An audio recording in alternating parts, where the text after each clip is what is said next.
Ladies and gentlemen, this is your main event of the evening. Introducing from Dumpster Uptown, Kuala Lumpur, Malaysia, weighing in at 5 to 6 Ikemen.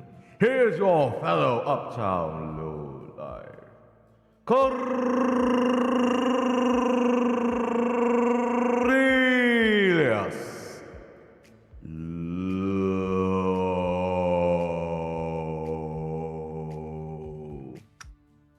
How's that? It's been a while since I rolled my R's for a good long time. Right. Welcome everyone. Welcome to Cafe Cornelius. My name is Cornelius, the professional wrestler turned Butler VTuber. Yes, indeed. I am that guy that does things like let's say this. I swear that's me. I swear that's me. It might not be obvious, but I swear that's me. Oh my God, Sheeps is here. Oh shit. Oh no. Oh jeez. Oh no. Oh, it's begun. It has begun. She's got her popcorn. She's ready to hear me do my thing. I suppose. Yes. Okay. Before we get to that, folks. Let's do a little groundkeeping first. Do a little groundskeeping. Oh my, we got some new few folks here. Okay. First of all, folks, let's get a few things out of the way first. My regulars. Before interacting in chat, please do read and follow the rules set out in the description down below. Next up, do let me know on how is my video and audio quality throughout the stream, please. Just if you hear anything that's even remotely sus, yeah, just do let me know. No. And as always, folks, as you can tell, I really do want to grow my channel. So if you can like, share, and subscribe to this little humble YouTube channel of mine, that'd be much appreciated indeed. Okay. Oh, and as you can see here, let me just click on my crop. Haha. Okay, you look up there. See there? So as you can see here, it says here 392 subs, right? Oh, we're getting close. But what's this you see up there? To those who are repeat viewers of mine, first of all, thank you for constantly watching me. You'll notice that this subscriber goal up here has changed a little bit, hasn't it? It used to be 400, but now it is 420. 420. Yes, we're going for memes here, folks. We're going for memes here. Ha ha ha ha. Why? It is related to coming Saturday's subathon. I will be making a waiting room about that very soon, and you will see. I'm supposed to reward. If we hit 420 subs. I could have left at 400, but amazingly enough, who knew? Making YouTube Shorts will help spread the word about your channel. Which is exactly what happened. Speaking of shorts, guess what I just released, guys? I finally released my episode 0 of VTuber Frontier, my series of vlogs.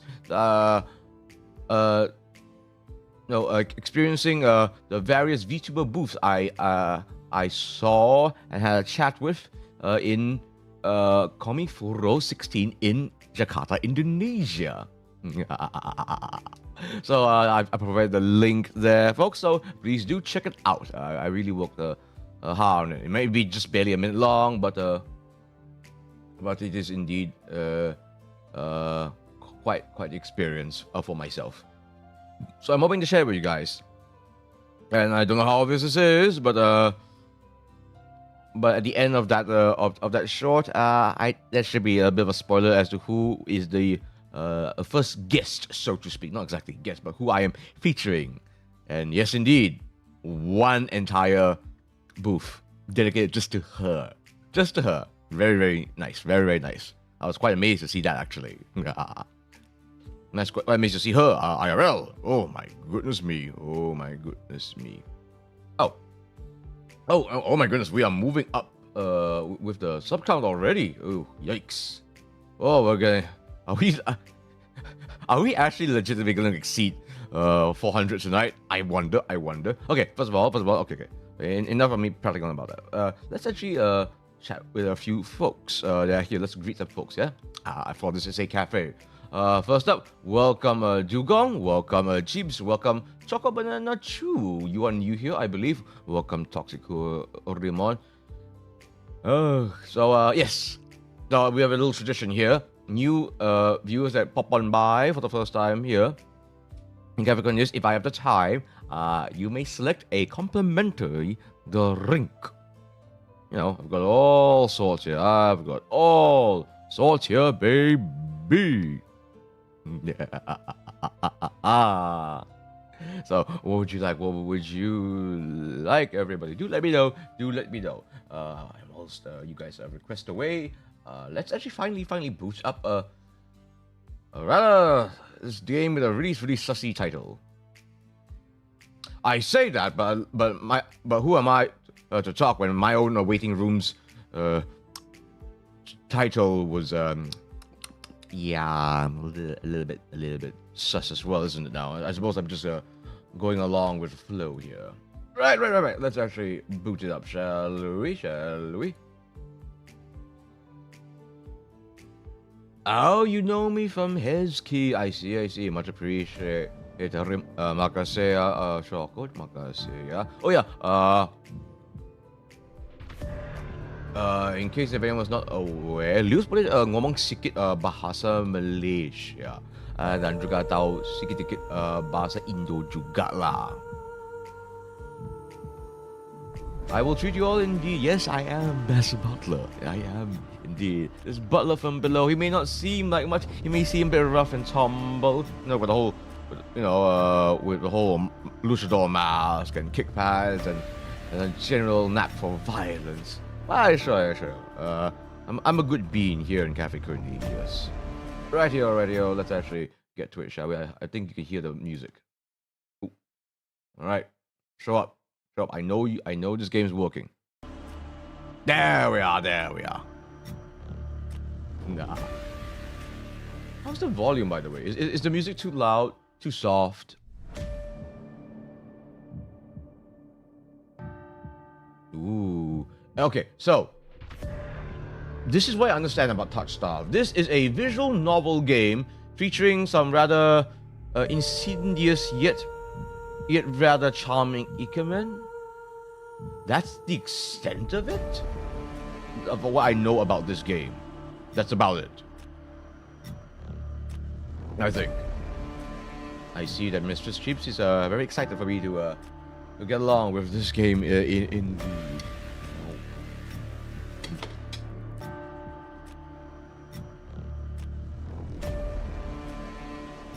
Adorable Butler? Oh, I'm not adorable. I kick butt. As I clearly demonstrated in my video. One second. What am I doing?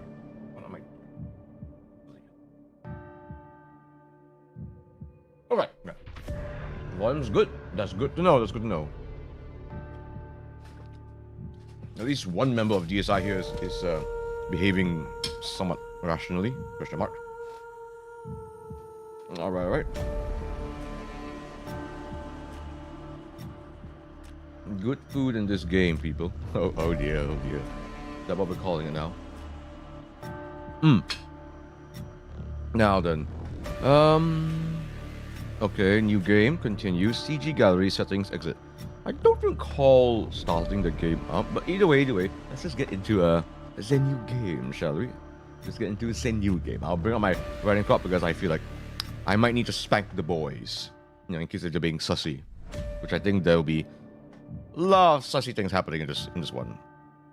Also, I don't know how long this game is, so we'll see if there are going to be any multiple parts. Cornelius, you don't know how long she played. Was it? Talks, was it 7 hours, I recall?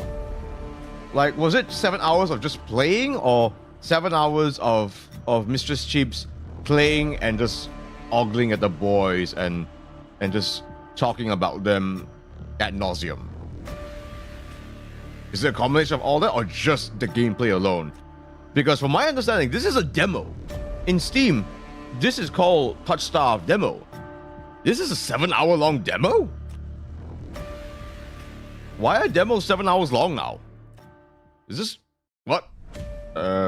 Was it 7 hours long? Was it 5? I'm not sure if we're going to go that long, but let's see. Okay. Without further ado, folks, let us cure the Touchstarved. This is a demo of the Touchstarved prologue and not the finished product. Thank you.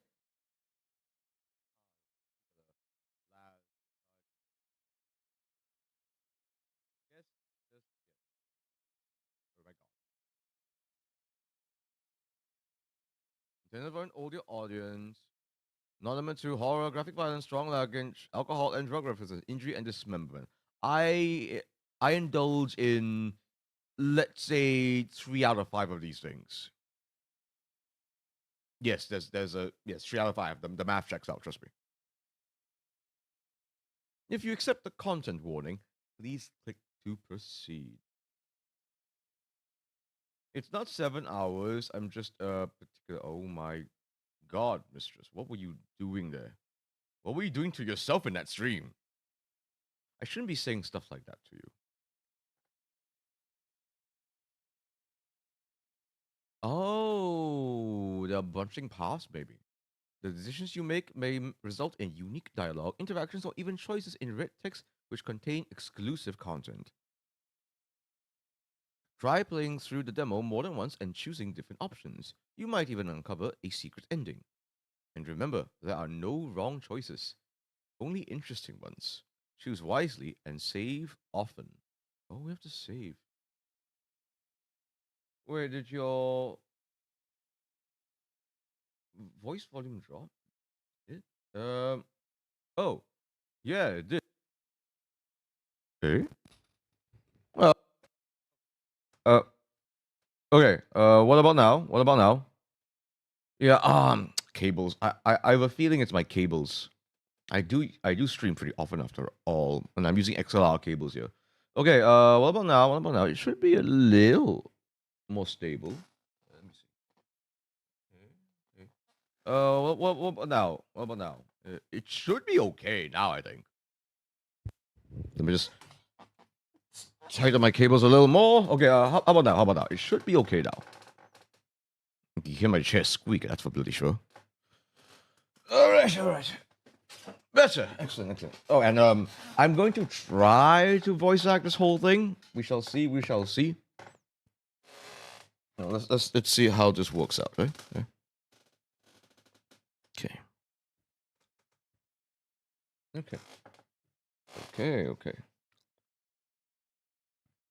All right. Please click to proceed.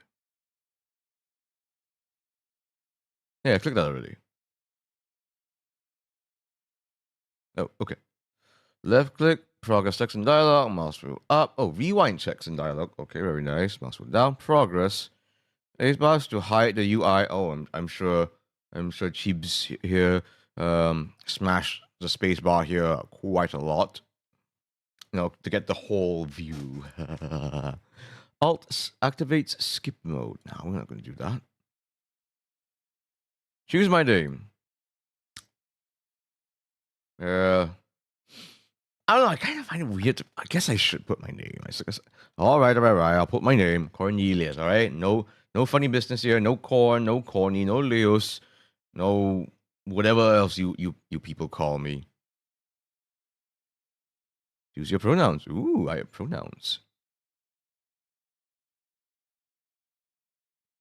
Wait. Oh no. Oh no.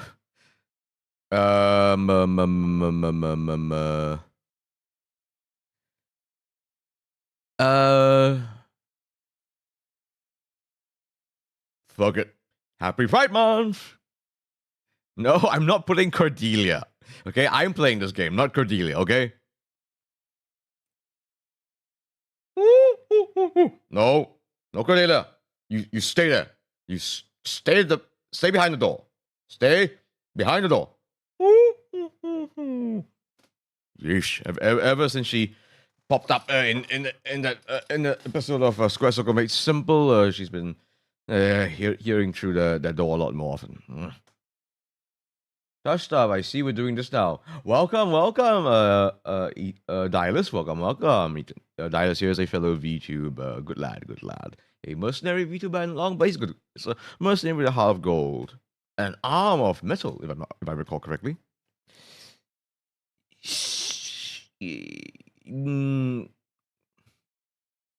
Fluff it. Happy Pride Month. You're not subbed? That's Mandarin. Yeah, how dare you? How dare you, Dilus?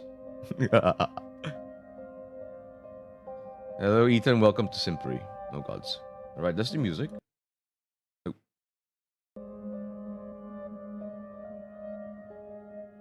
It began with fogfall.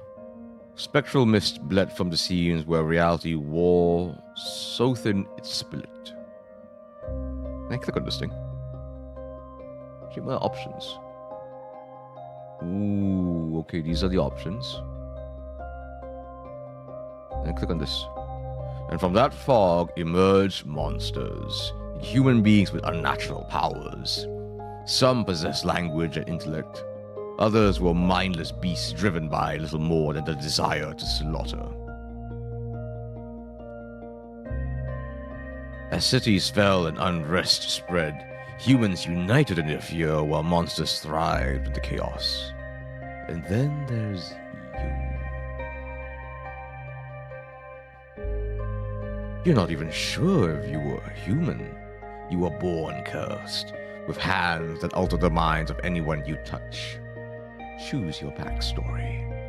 Ooh, we get to be something here? I didn't realize that. Alright, interesting. Let us begin. But before that, let me see. Wait, just one second.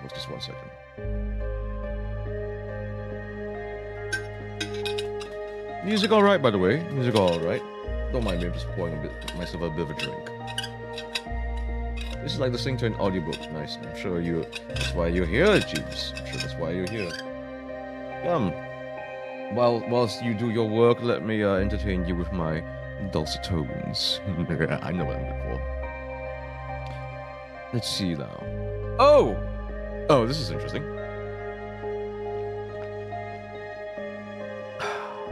Select your origin. The unnamed, a fallen oracle. You were raised as an oracle in the remote temple. The priest claimed your touch bestowed enlightenment, but a visiting mage revealed your curse for what it is. Following the mage's word, you fled in search of the Cenobium. You regularly experience unnatural premonitions that rattle your body and soul. An innate sixth sense gives you a heightened awareness of hidden supernatural presences around you. The Hound, a forsaken thief. You were raised by society's outcasts, criminals who accepted you when no one else would. Your partner in crime, a friend since childhood, helped you steal enough money for a cure, then betrayed you. They left you with only enough coin to travel to the Cenobium. My sweet dear, thank you. And there we have it. Your last hope. You have sharply honed social intuition. You can survive and even thrive in the violent underbelly of any city, using your experience with the underworld to get ahead.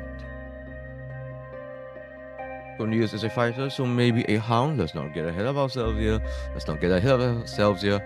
Oh, there's a chichak on my wall, a gecko, so to speak.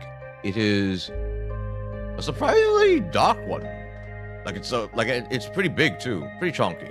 Let's say about a lanky person's middle finger long, perhaps.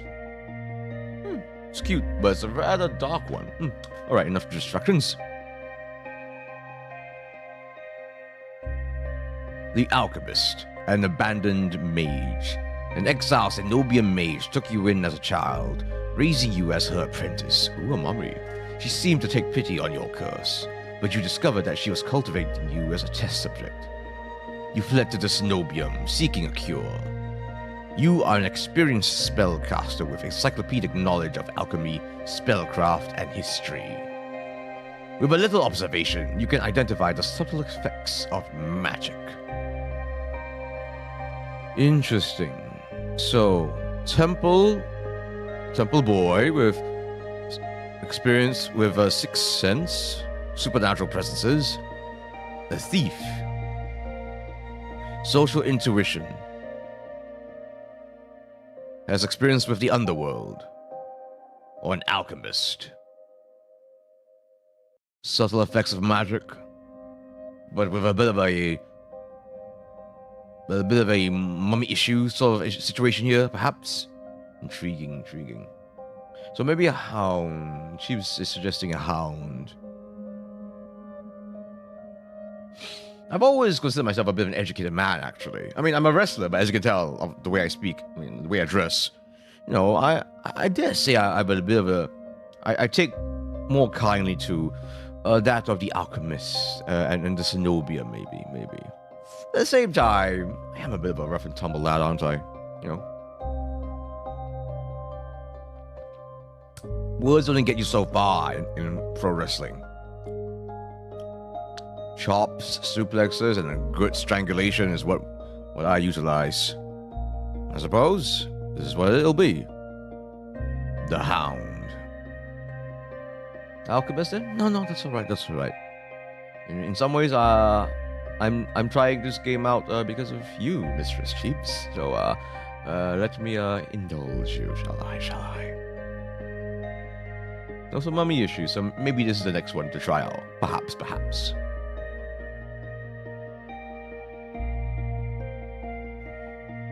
Your name is Cornelius. You selected he, him pronouns. Your backstory is the Hound. Is this correct? So, we have an issue with a friend, perhaps. Let us see.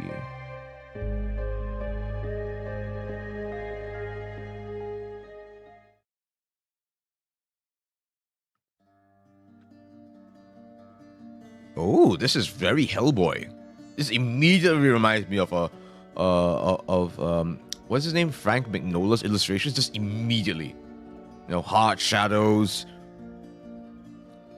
This sort of subtle lighting. Very nice. I like it already. The wasteland stretches as far as the eye can see. There's nothing out here but death, the ever-present stench of decay, and countless sun-bleached bones cast like seeds across the barren land.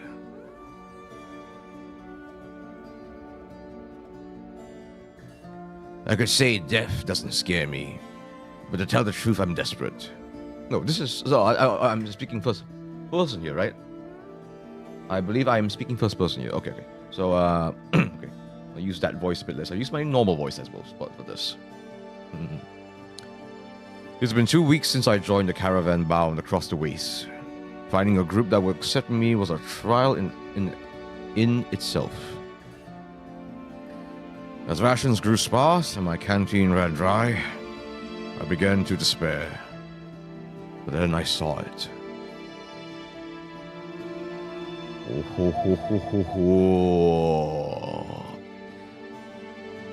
Iridia, the city of knowledge. One of the last bastions of humanity left in the world and home to the famous academy called the Cenobium. Oh man, that is gorgeous. This is very Hellboy.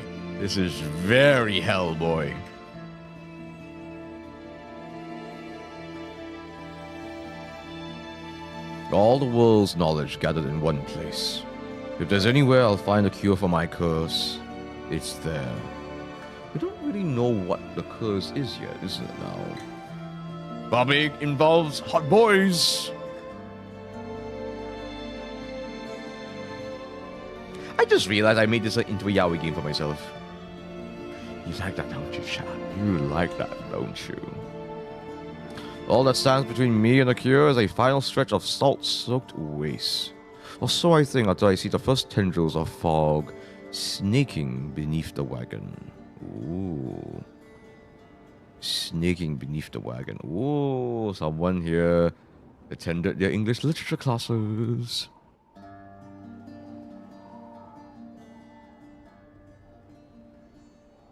is this fogfall?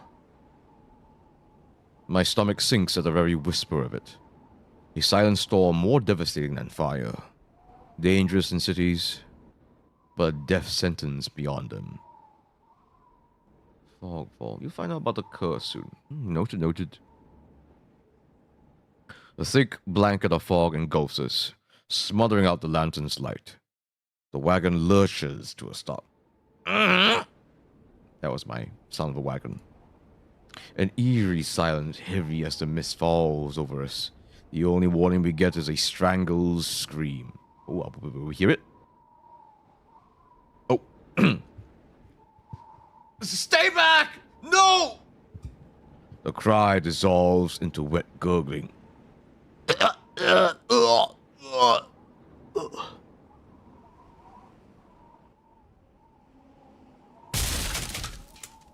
Then, the wagon violently pitches to the side.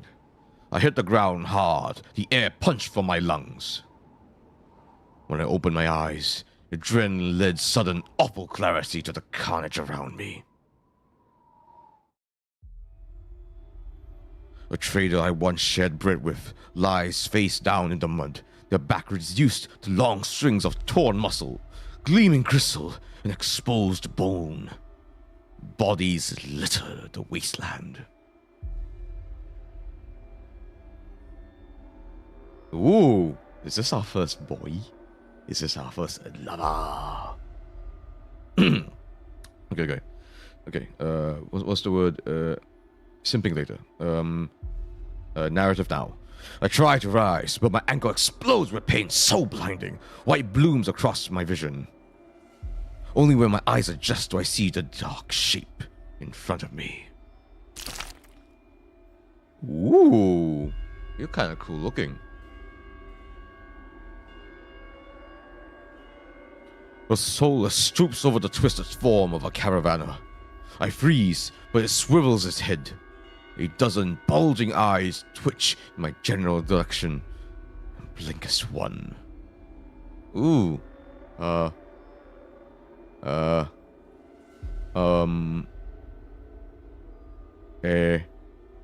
Ice to see you. Get it.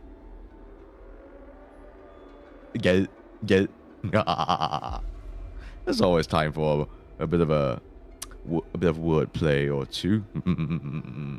Right, let's get back to it. No, you don't have to date the soulless, sir. Such strange taste you have. Indeed. I am a strange lad indeed. Strange lad indeed.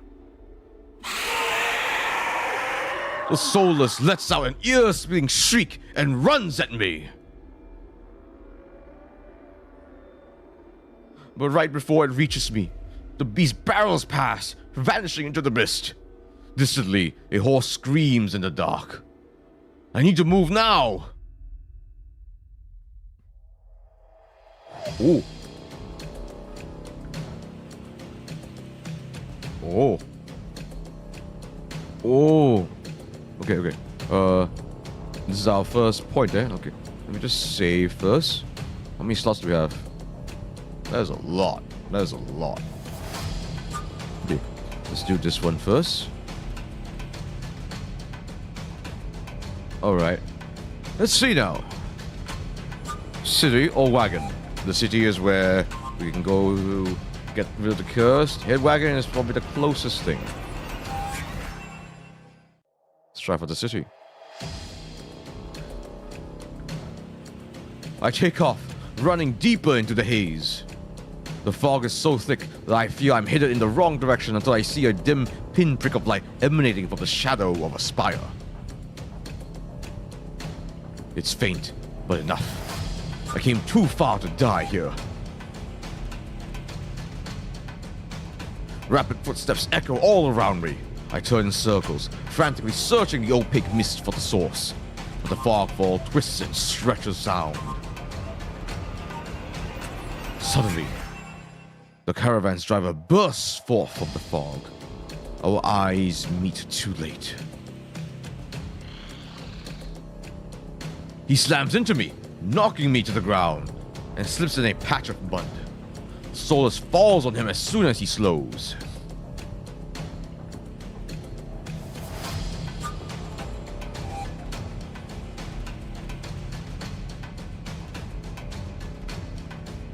It catches the driver by his throat and rakes his stomach with razor-sharp claws.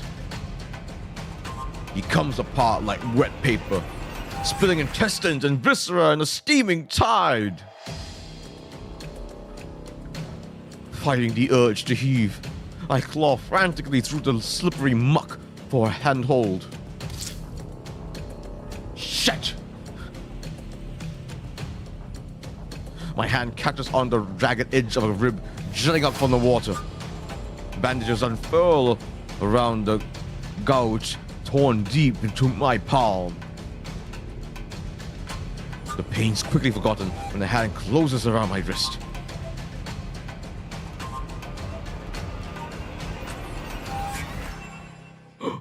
Oh, who's this? Who's this?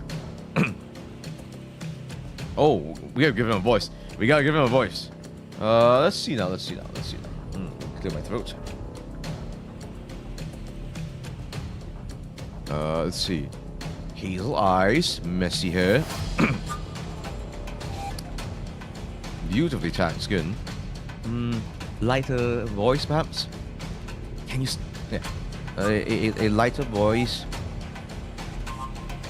Breathy, yeah. Lighter voice, breathy. Let's see now. Can you stand? Yes, okay, right. Can you stand? One of the travelers from the caravan leans over me. We need to run.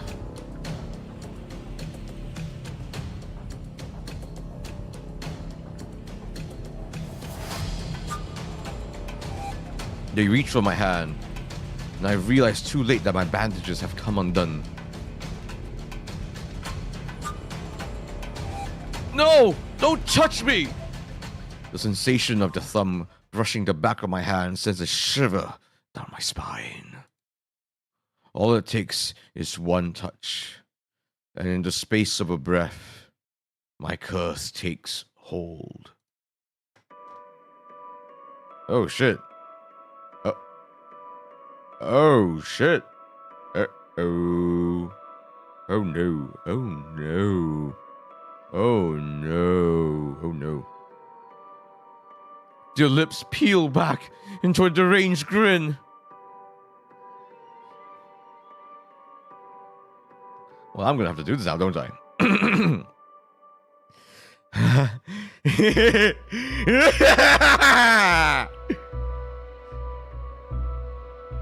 No. I've seen his face countless times before. This is my curse. Madness of my own making.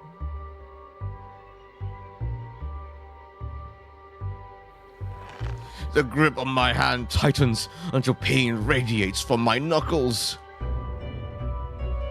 Let me go! Suddenly, clammy hands crush my throat, choking off my breath.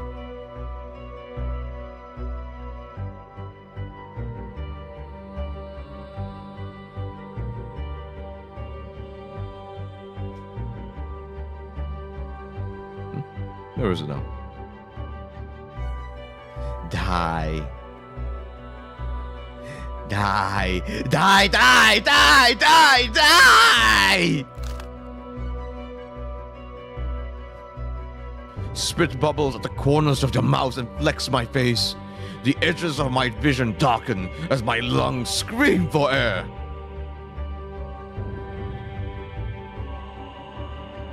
Scream for help or fight them off. Finally, the choking scene. Is this what you're waiting for, Dylas? For someone to choke me? Is this what you want, lad? Let's see now. Alright, this is another moment to save, I suppose.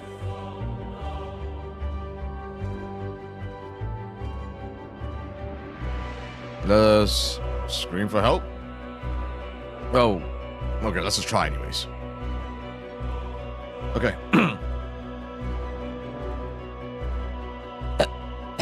Help! I tried to scream, but the fingers squeezing my windpipe cut me off. The more I struggle, the tighter the grip grows. My pulse hammers in my ears, slowing with each thudding beat. This can't be happening. I'm going to die. And not because of the fog fall, the soulless, but because of my own curse. Tears sting my eyes. No, no, no. Not here. Not like this. The hands drop from my neck, leaving me wheezing for air. My lungs burn with each ragged cough. My vision clears and the traveler's face takes shape, hovering inches from mine. Lips still split in that macabre smile, even as blood seeps between their teeth. They give one last shuddering breath, then slump over the claws hooked through their stomach.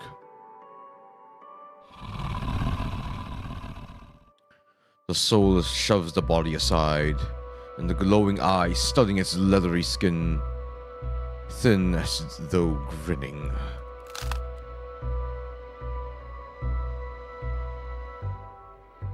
There's a flash of claws. Reds spill across my vision.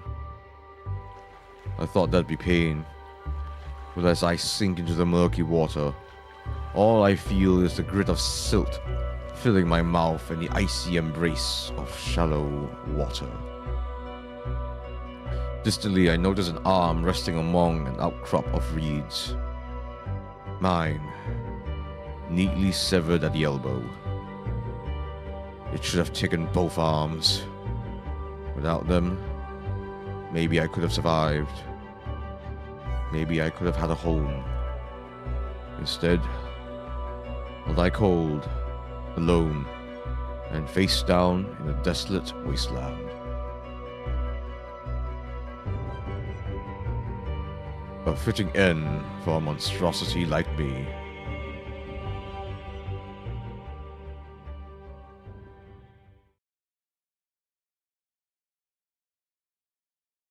If this is death, it's not as bad as I feared. The cold is gone, as is the choking stench of bog water. I could drift forever, cocooned in oblivion, until all thought and sensation vanished. No curse, nobody howling at me in madness and terror, nothing at all. The thought has a terrible appeal to it. But the next moment, I take a reflexive breath. Air pours into my lungs, and out again in a ragged gasp.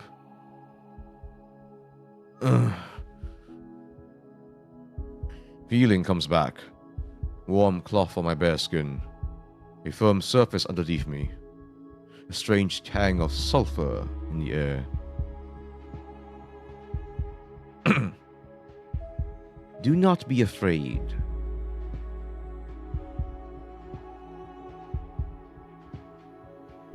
Whoa.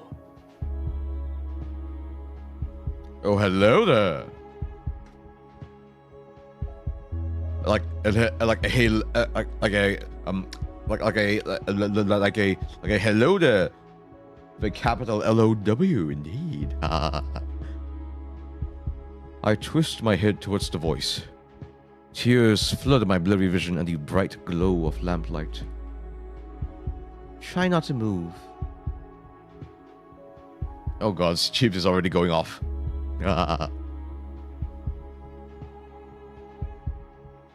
The voice is calm, steady, and commanding. But more importantly, it's a stranger's voice. One thought cuts through my mental fog. I have no idea who this is, and I'm completely at your mercy. Stay away from me! My words come out in little more than a creaky whisper. I clamp my mouth shut, hating how weak and helpless I sound. Oh, that means it should be more like, stay away from me.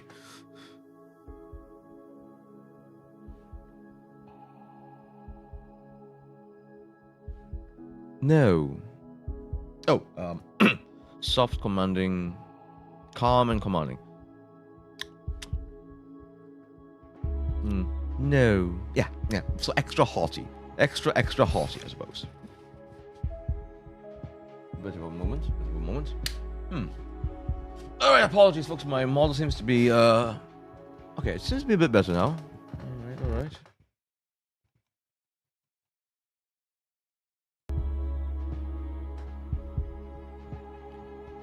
No. Who the hell is this?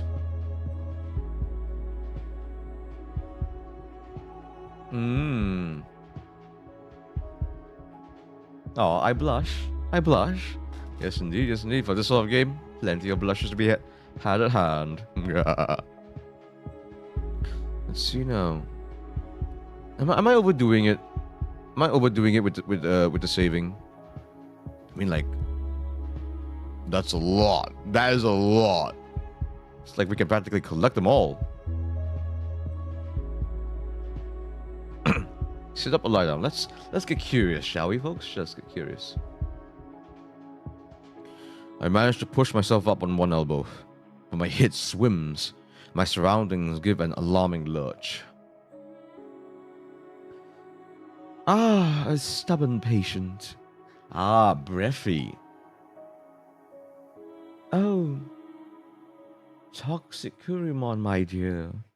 Does this voice do anything for you? Save as much as you want? Excellent. I don't have the strength to dignify that with a response. Instead, I pull the sheet up higher and wipe my eyes until my vision clears. Ooh, am I covering, my unmentionables? Am I covering, my humility? My modesty, as they do say? Oh my. The stranger towers over my prone form. Warm light reflects off his pristine medical coat. Ooh, a doctor. I instinctively shrink back, and that's when I notice that I'm completely naked, except for a thin linen sheet. Naked, lying on a low cot, with a pair of sharp golden eyes watching my every move. The man's gaze flickers towards my exposed, unbandaged hands. I plunge my hands under the sheet to hide them from sight, though it's too late. He must have noticed what he looked like.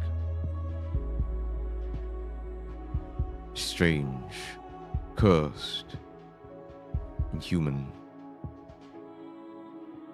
I brace myself for his inevitable suspicion and disgust, but his expression doesn't even flicker from that courteous smile.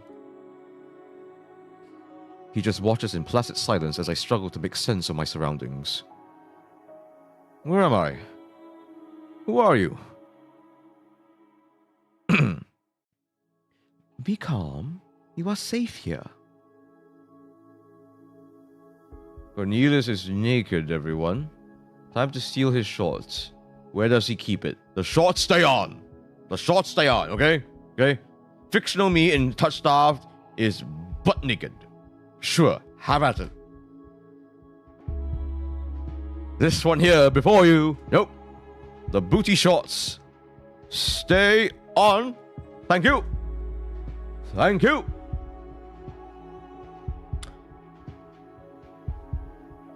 Really shouldn't tease you with that, I think. Really shouldn't tease you with that.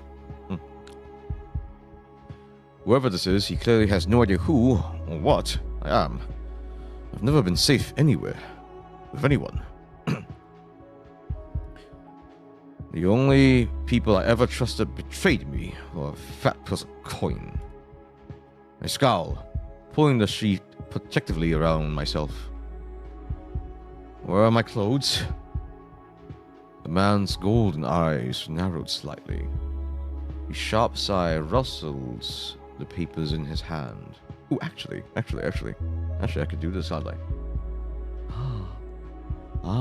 That's a bit of atmosphere.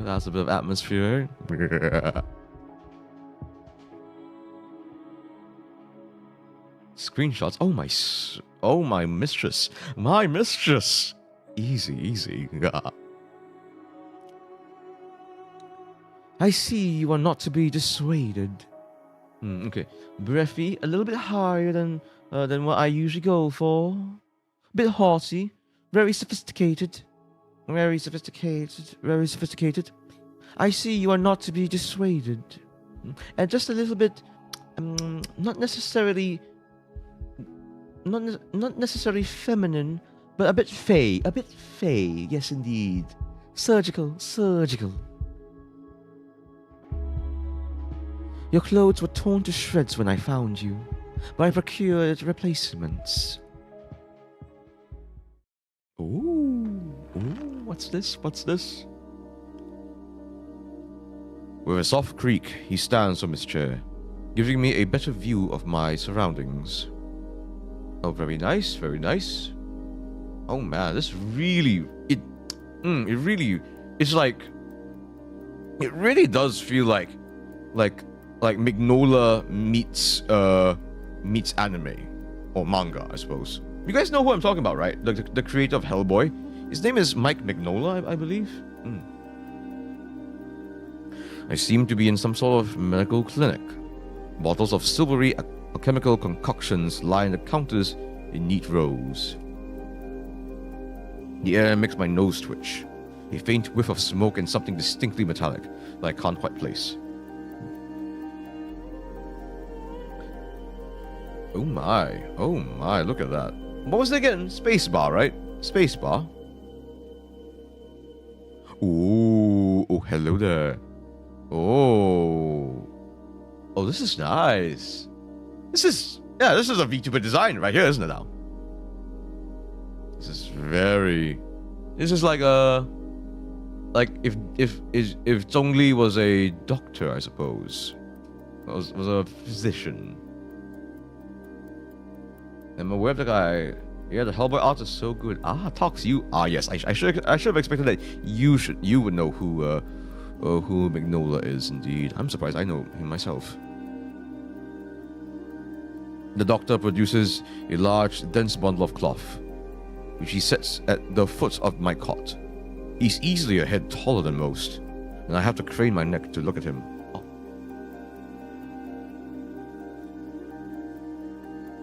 Ooh.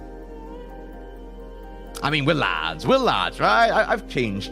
I've been in locker rooms before where I've changed butt naked. I've done it before. It's fine. Very sophisticated looking doctor. Very handsome. Yes. Oh, Mistress Chibs. Did you enjoy this doctor's consultations, I see? I should be polite if I can. Especially since I don't know who this is, what he can do, or what he wants with me. Thank you. You are welcome. I will leave you to get dressed. Oh, what a polite doctor. He's 200 centimeters. You memorized his height. Mistress Chibs. Oh, dear me.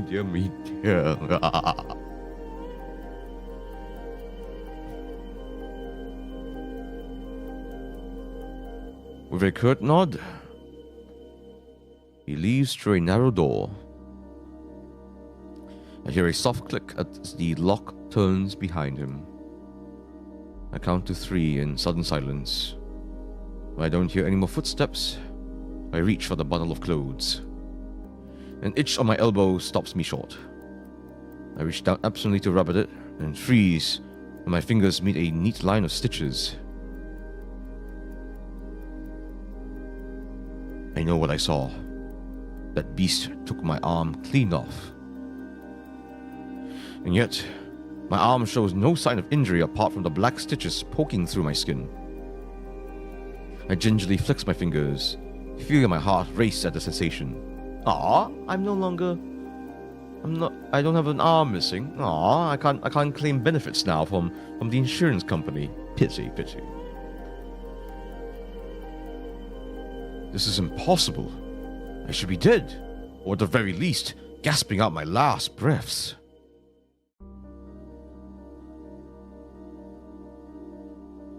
I squeezed my eyes shut, waiting for the pleasant dream to unravel, to wake up, bleeding out in the swamp. But nothing happens. The second ticks by, my arm remains resolutely healed, my surroundings pristine and quiet. In numb disbelief, I reach for my replacement clothes and began stiffly pulling them on. They're thicker and warmer than mine were, with a black woolen cloak to go with them. But one thing still missing: my bandages. The golden-eyed man didn't leave me with any, even though I know he saw my hands. I slide off the bed and take a few unsteady steps towards one of the drawers. If this is indeed a doctor's clinic, there must be bandages somewhere. I start opening drawers at random, and of course, that's when the door swings open once more.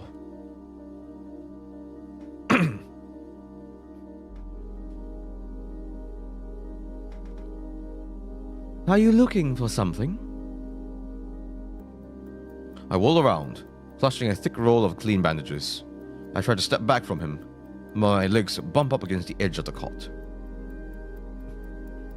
Your caution is understandable, though I meant you no harm, you know. That doesn't make me feel better in the slightest. But he makes no move toward me, so I quickly wind the bandages around my hands. The glowing scars and mottled skin disappear under a layer of clean white cotton. May I ask why you need additional bandages? His eyes just shift. His eyes just shift. I clenched my jaw. I knew it would only be a matter of time before he asked about my hands, but the way he does it is strangely roundabout. Ooh. Another one to collect.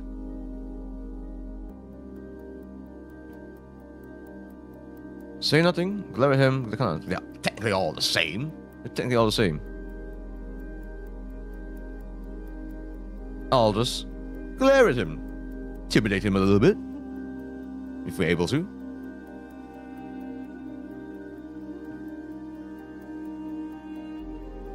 I fix him with a dead-eyed glare, the one that used to send my fellow thieves into shuddering silence.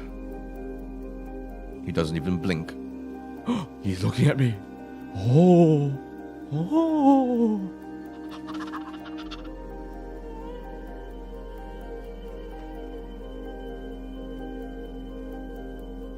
Me bandung time. Me bandung. Ooh, man. I really haven't been enjoying a lot of Indonesian cuisine these days, actually. Last night I had ayam geprek sambal hijau. I slightly favor sambal hijau over sambal, the standard sambal merah, just because it is a little bit less spicy and there's a bit of a herbaceous scent to it. And I think it tends to taste more smoky as well. I really like it. I am not easily intimidated. I hastily break eye contact, but he says nothing more. At least he doesn't seem angry. But if he wants answers out of me, I'm still going to need some from him first. Who are you? You may call me Kuras. You may call me...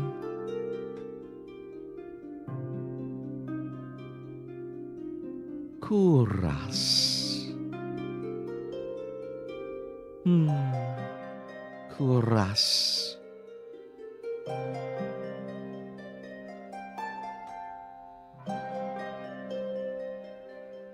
And where exactly am I? Aridia, which I assume was your caravan's destination. I can think of nowhere else for a group of travelers to go. Aridia. So I made it to the City of Knowledge after all. I should feel relieved. All I can manage is a vague sense of increasing unease. How did I end up here? I brought you here to my clinic, of course. You were the only survivor from the caravan. Barely cling to life. You needed immediate treatment. Which you provided. Yes. He says it so simply, as if I'm a small child and he's explaining basic addition to me. I frown and flex the fingers on my recently healed arm. Aside from being a bit stiff, it feels fine. Thoroughly attached to me. You're saying that you stitched my arm back on? Pardon? Pardon? A soulless attacked the caravan. It ripped everyone to shreds. It tore my arm clean off.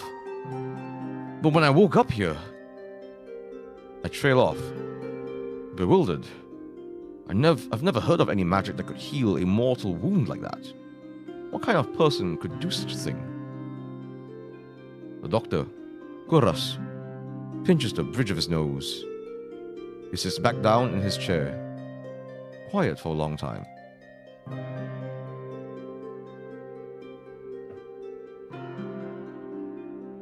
I do not know where you come from, but Aridia is the city of knowledge and deadly secrets alike. Information is power, and it is most unwise to give or receive it freely. Since you have refused to divulge your secrets, I will not divulge mine. I do not even know your name. You are new to Aridia, so I will overlook this specific breach of etiquette. However, you should not expect others to extend the same courtesy. Do you understand? He looks pointedly at my freshly bandaged hands. Loath though I am to admit it, he has a point. I'm also a complete stranger to him. And if he's telling the truth, he saved my life. I take a deep, steadying breath. This time, when I speak, I sound a bit more like myself. Cornelius. My name is Cornelius. It is a pleasure to meet you, Cornelius. There's a little more warmth in his smile, his polite demeanor back in an instant.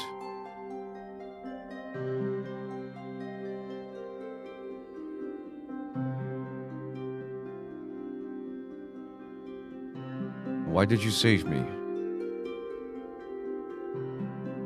If there's anything I've learned, it's that everybody wants something.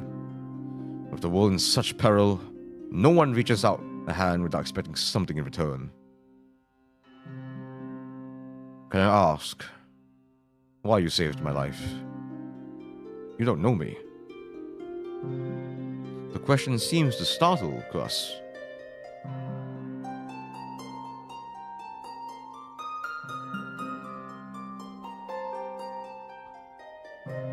I could hardly leave you to die in the wastes. Assisting those in need is the very essence of a doctor's duty. I've never met a doctor who also handed out free clothes. My fingers find the edge of the cloak. There's a subtle but delicately embroidered pattern around the hem. I try not to think about what kind of price Kuras might ask for such well-made clothes. No, I suppose not. Forgive my presumption. I rarely come across so fascinating a patient. I blink. What did he just say? Ah, I simply meant that few would cling to life so resolutely or brave such a perilous journey to Aridia. I could not help being curious about you, Cornelius. I hope the voices sound different enough. Do the voices sound different enough to you? Oh, I suppose I can do this again. There. Yeah, now it looks less alarming, I suppose. We're out of the woodworks, so to speak. Hello there, Autumn. Yes, this is Cornelius. He is a doctor. Well met. Well met. Autumn Eclipse, I hear your name is. Is that correct? Oh god, it's all the ladies going hee-hee-hoo-ha, hee-hee-hoo-ha. Ah woo, yes. What do you want to drink? What do you want to drink? Autumn Eclipse. Oh jeez.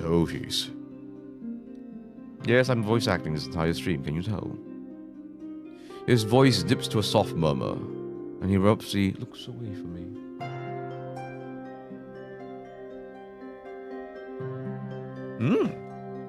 This is the first line I see that we get to Riz. Before that. Right, if you don't mind, folks, let me just munch. Yes, I know, I'm still having my dinner. Oh.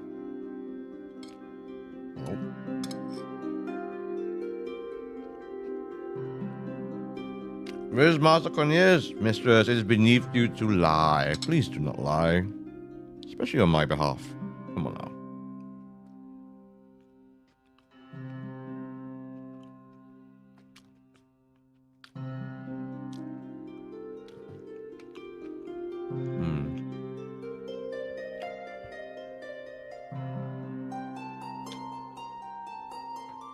You're pretty curious yourself.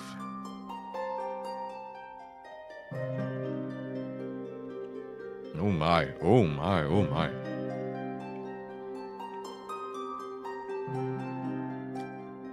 Am I?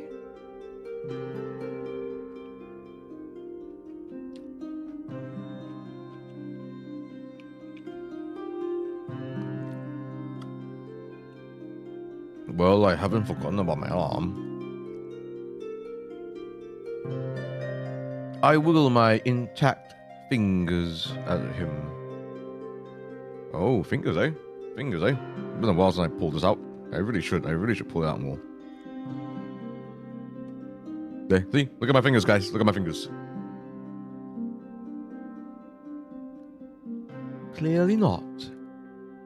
But you haven't asked me for any payment either. I require none from you. Travelers do not have an abundance of coin, and it would be unethical to leave you destitute in a strange place. I fall silent, unsure what to say to that. Nobody would help a horror like me for free. There has to be some kind of catch or trick. Right? Oh.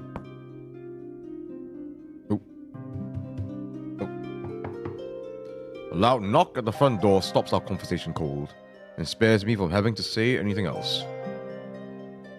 Duty calls. Unfortunately, you are not my only patient today. The knocking grows more insistent, and Chris lets out a tired sigh.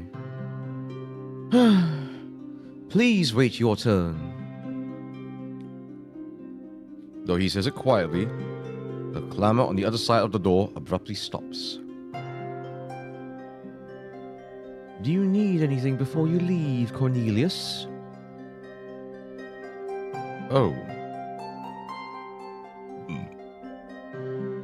Between the soul's attack and my miraculous survival, I'd almost forgotten why I came to Aurelia in the first place. I need directions to the cenobium. The cenobium? Oh. Yeah. Daddy Chorus is not happy.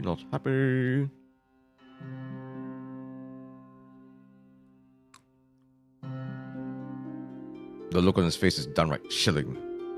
He pauses, choosing his words with cold deliberation when he speaks again.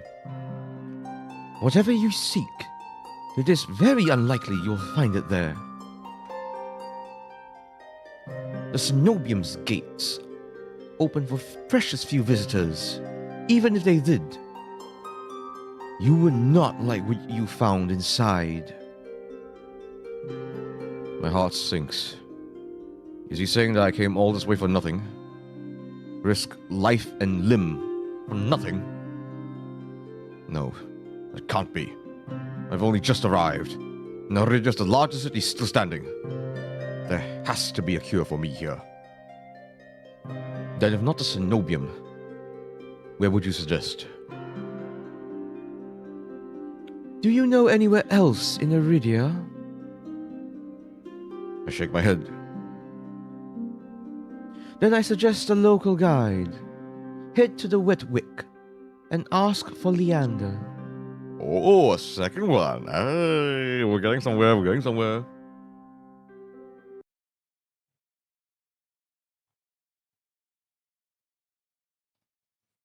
Excuse me, the wet... What? Oh, blast it. 1 second.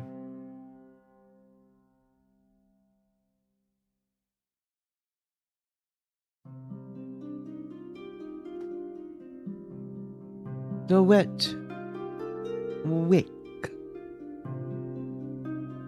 Chat, calm down. Oh my god. What, it's just a wet wick? Wait, is a wick a candle?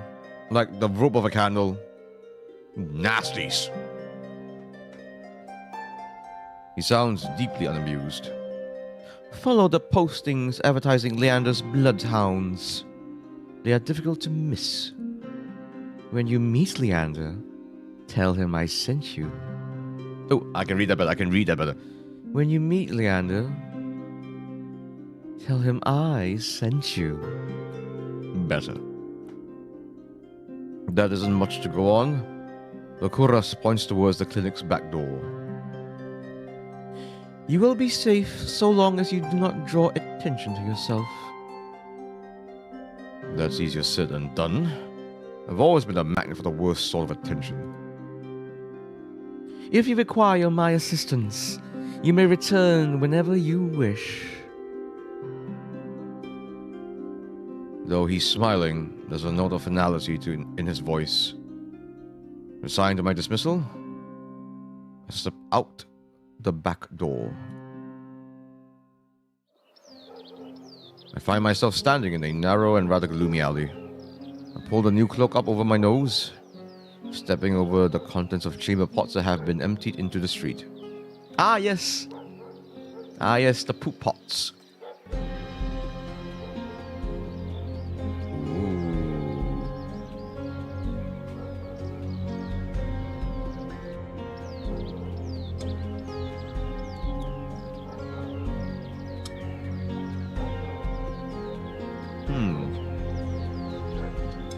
Interesting choice of music.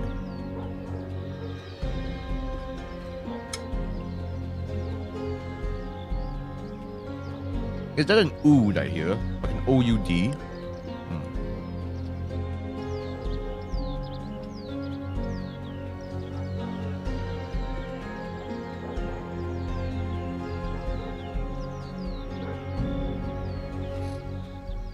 Something weighs heavily inside one of the cloak's pockets. My coin purse.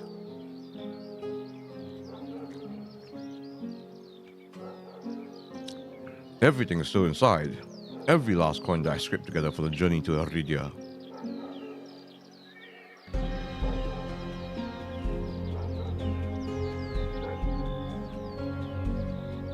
It doesn't even look like it was opened. There were so few coins to begin with. They probably weren't even worth stealing.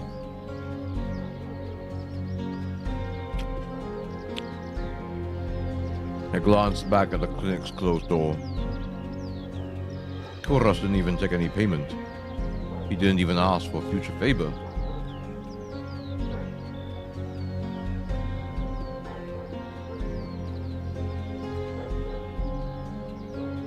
But he also said that in Iridia, secrets are power. Does he expect me to give up mine at some point?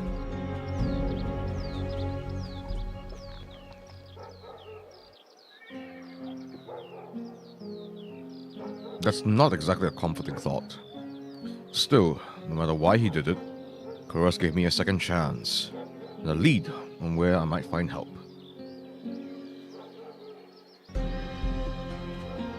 I'd better get going before he changes his mind.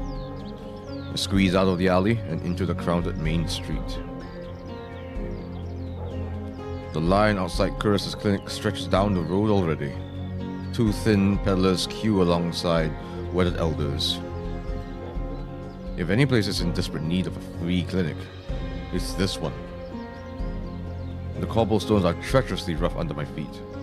Deep grooves worn between them by regular flooding and decades of hard use.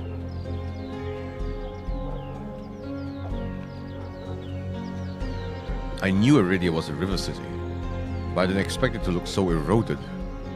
The buildings are tired and dilapidated, all crammed together in narrow streets. The architecture of this reminds me... I know this is a rather strange segue, but I'm reminded of this YouTube channel where there's this very calm folk medieval music, sort of background music, but it has but there's this but the background is like this fantastical image, larger than life, mystical architecture, you know, across rolling hills. I'm getting that sort of vibe right now. Like this would fit in. This sort of fits in right there, you know.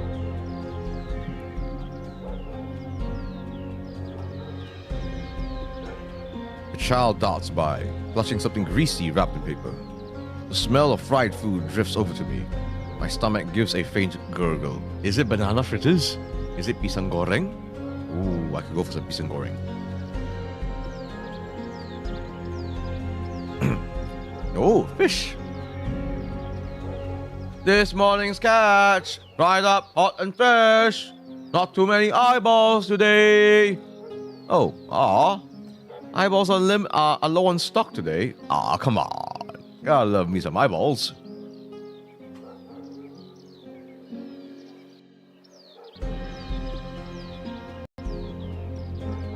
One second, let me just check something.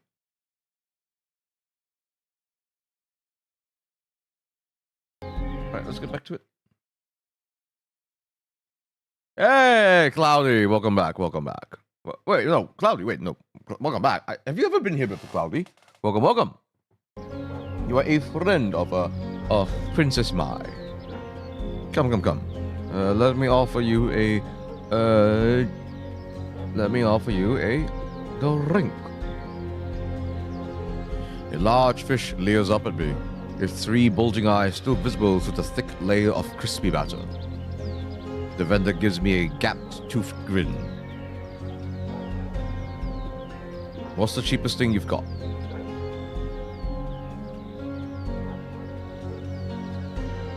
The vendor points at a metal basket of what looks like long strips of savory fried dough. Yuzakui. Or Yuzakui. There's a word for it in Bahasa as well, right? There is a word for it. What do you call it? Strawberry milk. Do I have that on me right now? A moment, please. A moment. Let me find. I don't think it's in my speed rack, but I should have. Oh, you're in luck. You're in luck. Ta-da!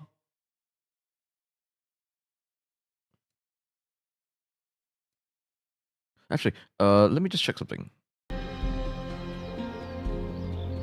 There's no keeping the sound on when you leave the screen, unfortunately. So you're gonna have to tolerate that for the moment. Youtiao. Yes, that's the word. Youtiao. What?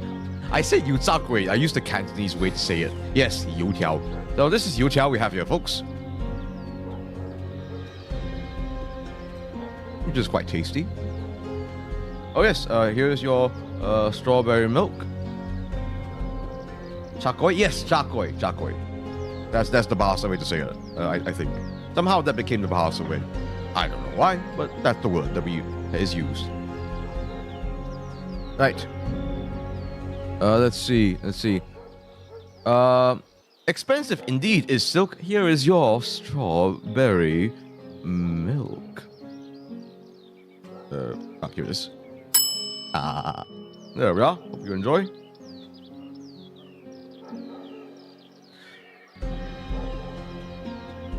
Fresh long lads. 3 copper apiece. Don't burn your mouth. It's called fresh long lads. Fresh long lads. Ew, that's a rather sussy way to call Youtiao. That's rather sussy. That's a rather sussy way to call it, Youtiao. Long boys, I repeat, long boys. No cheap, no mistress. Not everything has to be long, or fresh, or lads. I'm gonna move on now. I take the coins out, counting them gingerly. At this rate, I might not even be able to afford dinner. Reluctantly, I drop the payment on the counter and take my meal. 2 streets later, I pass under a wrought iron archway adorned with dangling garlands of red and pink lilies. Fancy looking.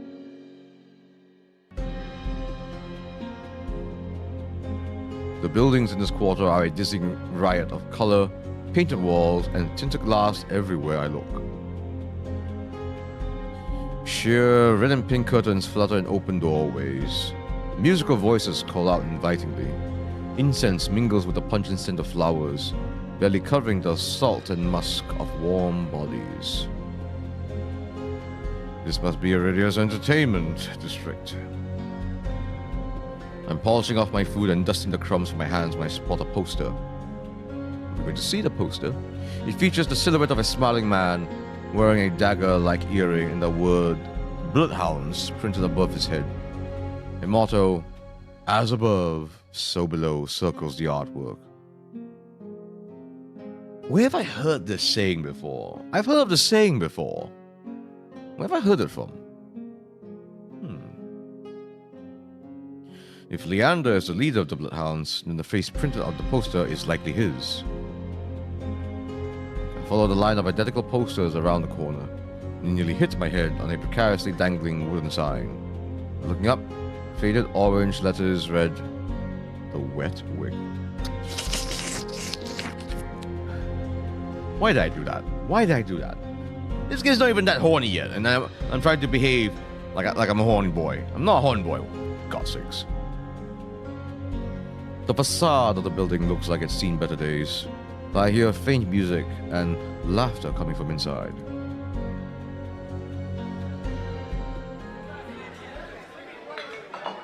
Ooh. The inside of the bar is a far cry from the abandoned exterior. It's not even midday, yet most of the tables and booths are occupied by a loose assembly of people in matching green cloaks. Sir? Mistress? You're the one enjoying yourself here. You know, me entertaining you. Let's move on. There's a lot you can tell about a city by its dives. This one seems ordinary enough, even if the uniforms are unusual.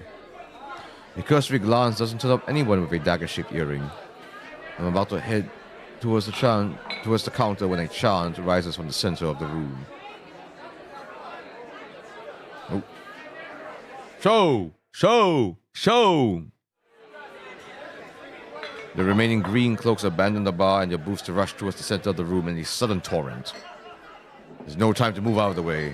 I'm caught, swept along in the ale-stench current. Hey! Rhythmic chanting drowns out my voice. I thrash, throwing out my elbows as the press of bodies grows heavier. My hips knock into a table. I grip it, holding on tight to steady myself. But the crowd has stilled. The chanting stopped.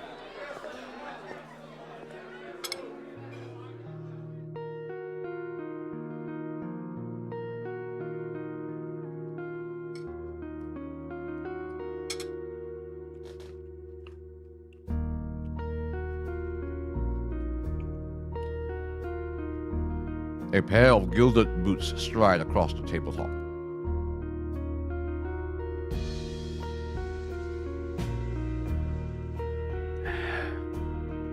Nasties. You nasties.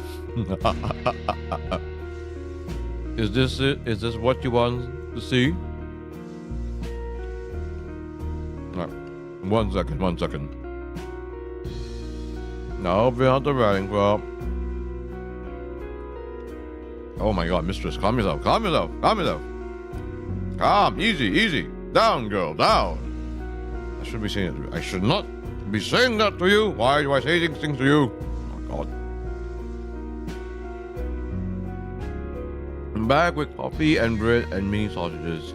Folks, your mom is beside herself right now. She is very beside herself. Help her with the saliva drooling out of her tongue, please. Out of her mouth.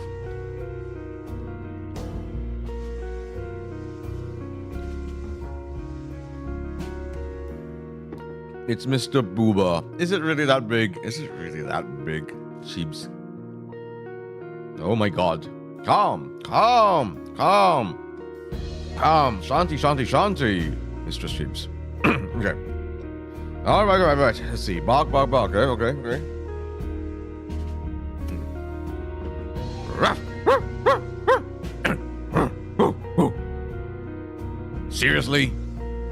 Seriously, you dogs, again? So let's see. Young voice, gruff, tough sounding. Seriously, yeah, and maybe a good bit American. Seriously, you dogs, again? Scattered laughter and cheers rise from the audience. I drag my eyes upwards.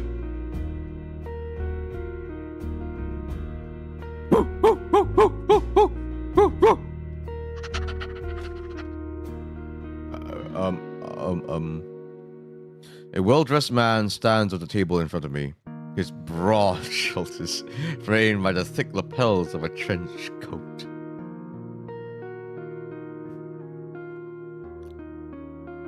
This really is the last chime, all right? No, wait. No, he's got MC energy here. Is this a gruff voice? Nah. This really is the last time, all right? Yeah, okay. Lighter voice, very clear, like a bell. This really is the last time, all right? Slight nasally, just to give it slight nasal, maybe a little bit of grasp. This really is the last time, all right?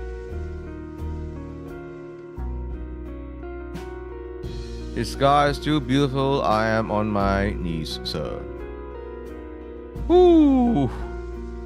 Who's playing this game, me or you?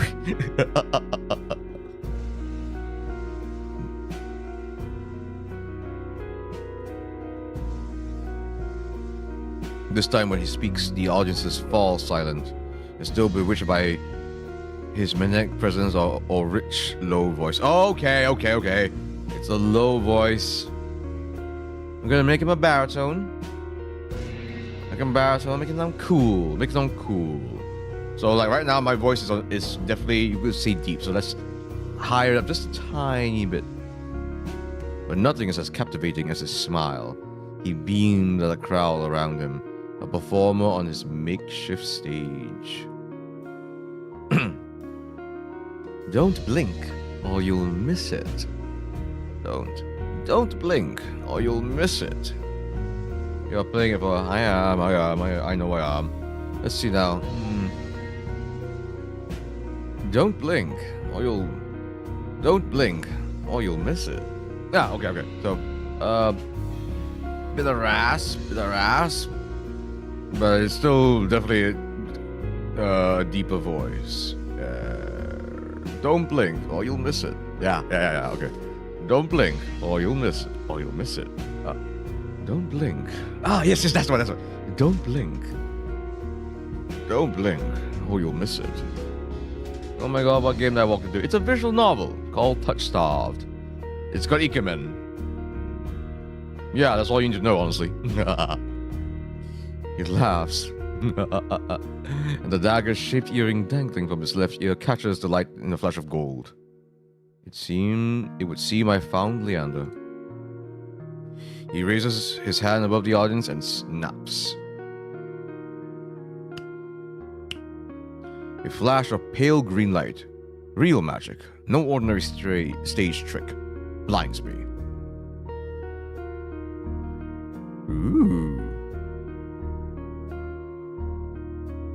Ooh. He's got a dagger. Nice belt. And belts where I have no idea where they attach to. But who am I to question that? I'm a VTuber myself. I got belts. I mean, who am I to compare? I mean, look, I got belts in places where there should not have been belts. Oh God.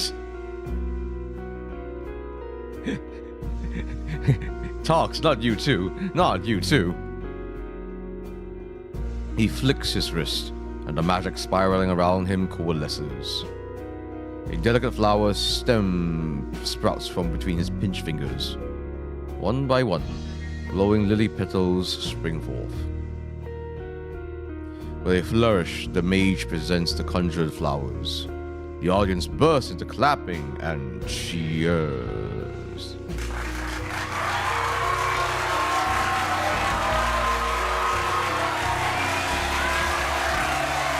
Right now. Nasties. A genuine magic show was the last thing expected from a place called the Wet Wick. Leander plucks the iridescent bouquet out of the air and turns in a slow circle, giving his audience a good look. Now, who could use some good luck? Yeah, okay, yeah. So it's gotta be very debonair. Bit of rasp. Now, who could use some good luck? Yes. Now, who could use some good luck? A bit of twang. A bit of twang would be perfect here. Now, who could use some good luck? Eager onlookers scoot closer to the table. Some reach for the lilies while others whistle and call Leander, saying, Leander! Leander! Leander, have my babies! That was like a gay old man from the back who got none but thinks he's got some. But his cool green eyes slid right over them, locking on me instead. How about you? How about you? Okay. So with my own voice, I'm keeping it like quite like stern and neutral and trying my best to be calm. Leander is none of that. How about you? My chest tightens. Every person gathered turns to stare at me.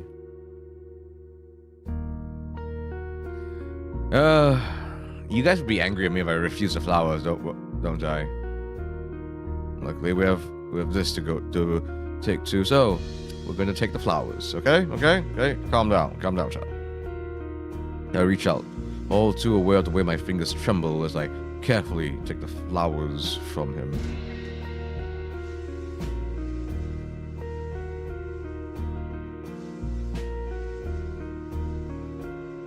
It is this one now. There's no weight to them, only a faint warmth that radiates from the stems.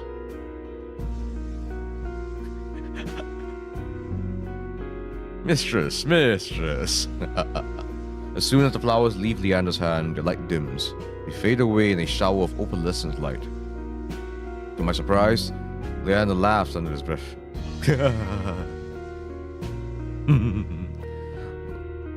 That's the problem with flowers. They don't last long, but they leave an impression, right? He grins at me, and I find myself smiling back.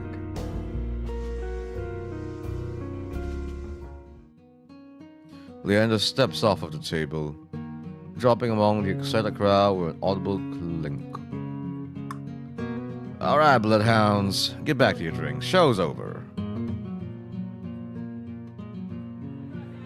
The green cloaks disperse at his command, returning to the tables and booths.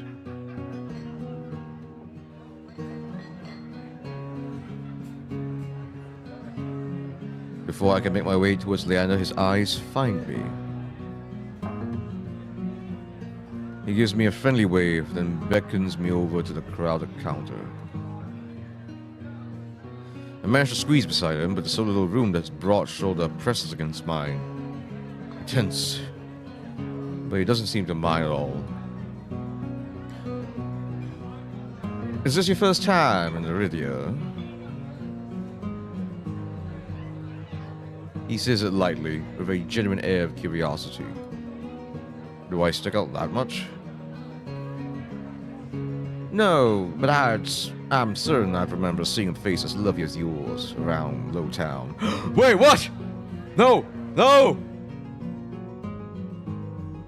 teams. It's just, what message was that? What message was that? Did you just retract? What message was that? What message was that? Hey, I didn't notice I was busy reading. What message was that? No take backsies. No take backsies.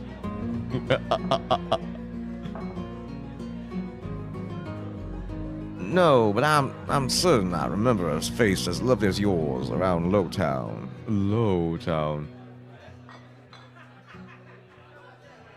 Anyway, now that it's over, F you, Leander. Oh, is there a hint for things to come? Is there a hint for things to come?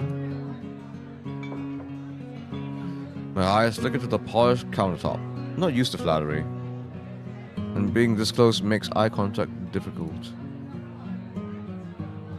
As if on cue, the bartender approaches us. What can I get you? Raspberry. And add anything my friend wants to my tab.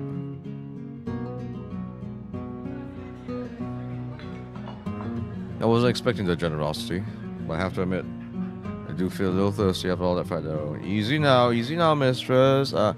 Let's not get ahead of ourselves here, or rather, let's not spoil me. Let's not spoil me here, eh? Let's not spoil me here. I myself have genuinely no idea what's happening.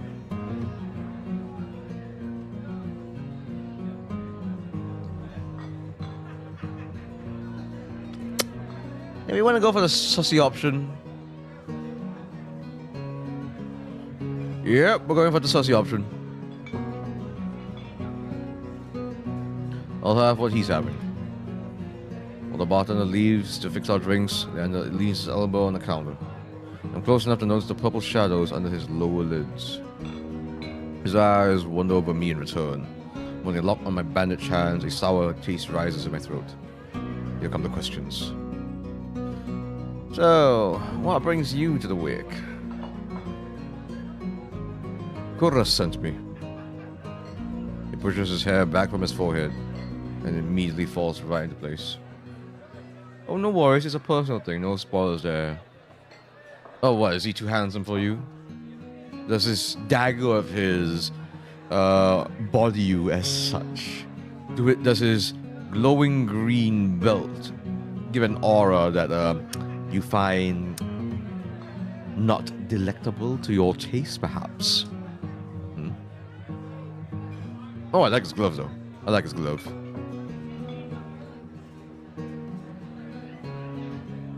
So, it's about work.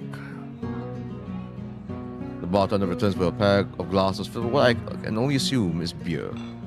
I raise my glass and give it an experimental sniff. It smells faintly yeasty, but with an undercurrent I can't quite place. Could go for a beer right now. Do I want a bit of my Balinese arak to go? Do I want it? Do I have my shot glass with me right now, in fact?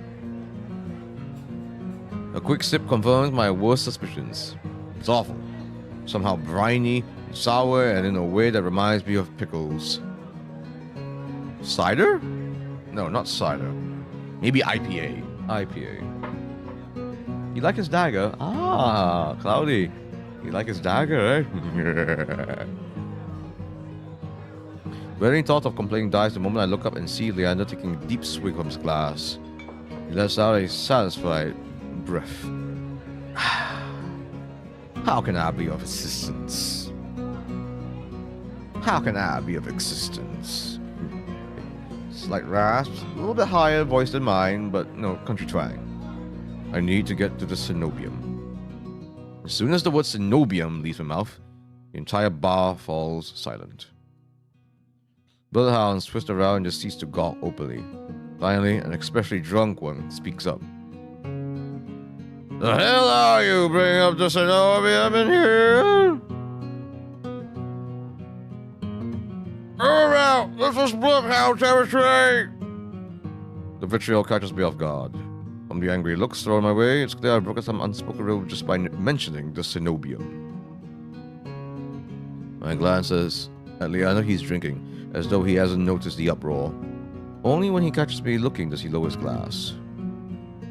For the love of... He drags a hand down his face.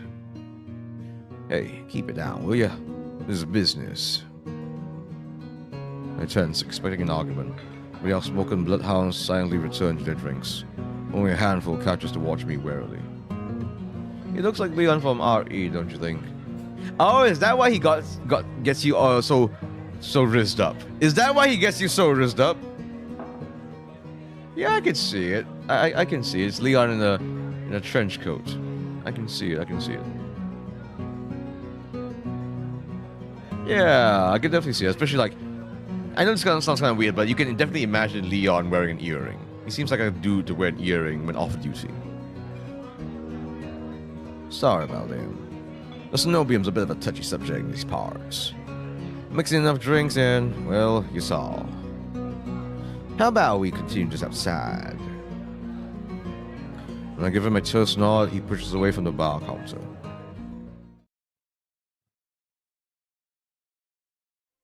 I follow Leander to an alleyway tucked behind the wet wick where layers of frayed bloodhound posters have been plastered to the walls.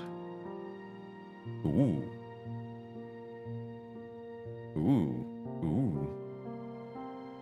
I'm kind of surprised I don't have a pose where I cross my arms. Kind of surprised I don't. This is really a very VTuber look, isn't it now? Seeing them side by side, the resemblance between Leander and his likeness on the posters is impressive. Cornelius didn't send you here for help with the Cenobium, did he?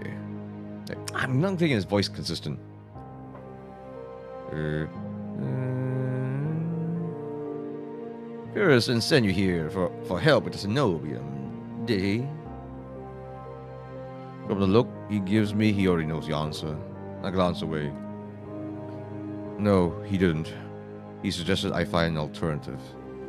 Here you are, asking about him anyway.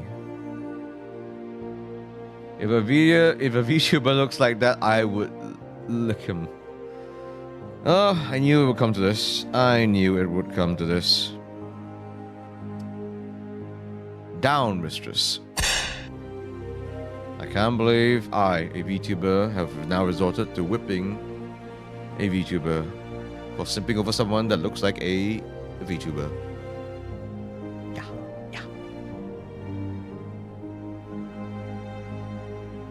What you need a Cenobium for? I don't want to tell him about my curse. The less people know about my capabilities, the better. Thankfully, Leander takes my reluctant silence as an answer. He's giving more of a generic alpha male design in every Omega verse. So you're saying he's an OC. You're saying he's an OC talk. I can see that. Well, I see you're already aware of the city's currency. Information's worth its weight as gold here. Mistress! Oh, I'm putting this away. I don't care. I'm not pulling out my riding crop anymore. Oh my goodness. Mistress, please. This is a dignified establishment. Nothing sordid like the wet wick. You don't see me putting on shows like how Leander did. Did I now? You don't see me parading my booty shorts on the tables, on the bar counter. You see me. Well, what was the word? Do you see me like shake my booty on the bar counter? What was that thing called? The one where you shake your butt and it wiggles. That. Yeah, I don't do that. No.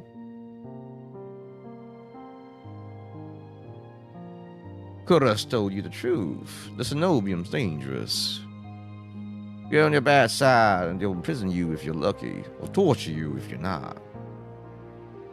But the Cenobium is supposed to be a place of learning, a sanctuary. The Cenobium has always been heralded as the last bastion of human knowledge, a shining beacon of hope in a world steeped in nightmares. But you do slam people for a show, don't you? Yes, but that's in the ring, not on my bar counter, not in the part where the customers sit. You know, yeah. I don't twerk on my bar counter, thank you. My booty shorts are not for prancing up and down where I serve drinks. Thank you. If any place held answers, it will be the Cenobium. Oh, that's why I came here. That's what they want you to think. But the thing that seems too good to be true are often just sad. Such a simple statement, and yet it leaves me reeling. If it's true, if I staked everything on the lie, then what now? Leander clears his throat. Well, as I always say, there's solutions to every problem, and alternatives to every solution. How do you find a voice? Do you think it fits with Leander? Leander. Now that I think about it, the name Leander doesn't necessarily sound country, doesn't it? Doesn't it now? He claps his hands and turns to me with a brilliant smile. That's why, Chris pointed you to the bloodhounds. That's why Chris pointed you to the bloodhounds. Let us help you. Whether it's hunting soulless, found people, or recovering stolen valuables, we can do it all, free of charge. I'm shaking my head before he's even finished his practice speech. My patience is wearing dangerously thin. Listen, I appreciate the offer. My problem can't be solved by a group of good Samaritans. To my chagrin, Leander nods slowly. Then your problem must be fairly serious. And the Cenobium's your first choice. You're searching for a magical solution, aren't you? I like the swashbuckling vibe. Okay, good to know, good to know. My eyes widen, he nods along, as though he suspected all along. I'd be happy to help you out. That is, if you tell me what ails you. Leander might not work for the Cenobium, but he is a mage, and a powerful one if his demonstration earlier is any indication. I'm silent, plagued by indecision. I don't know if I can trust him, but it's not like I have any alternative. I hate to admit it, but this could be my only path forward. My confession comes out in a pained whisper. No, this is important. I'm cursed. Cursed. Now I'm very curious. What kind of curse? Something ancestral or more recent? He looks me up and down, taking in my face, my eyes, and finally my hands. It's your hands, isn't it? I wait until I'm certain my voice will remain steady before answering. My touch is dangerous. It changes people. Hurts them. Before I've even finished, Leander begins taking his glove off. He tucks his left hand free and flexes his fingers.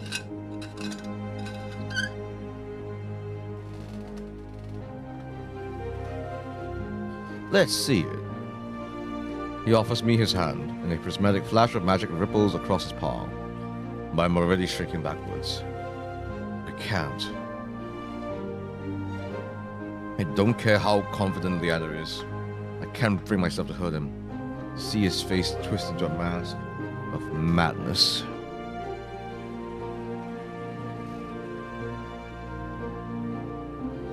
Believe me, this isn't an ordinary curse. I'll be fine. I'll be fine. Okay, I need to make it more melodic. That's what I need to do. I'll be fine. I'll be fine. Perhaps where you came from, your affliction was strange and one of a kind. But spend a year in the city, you'll see 1,000 curses and thrice as many cures. Do you really think Curus would send you here if I couldn't handle it? How should I know?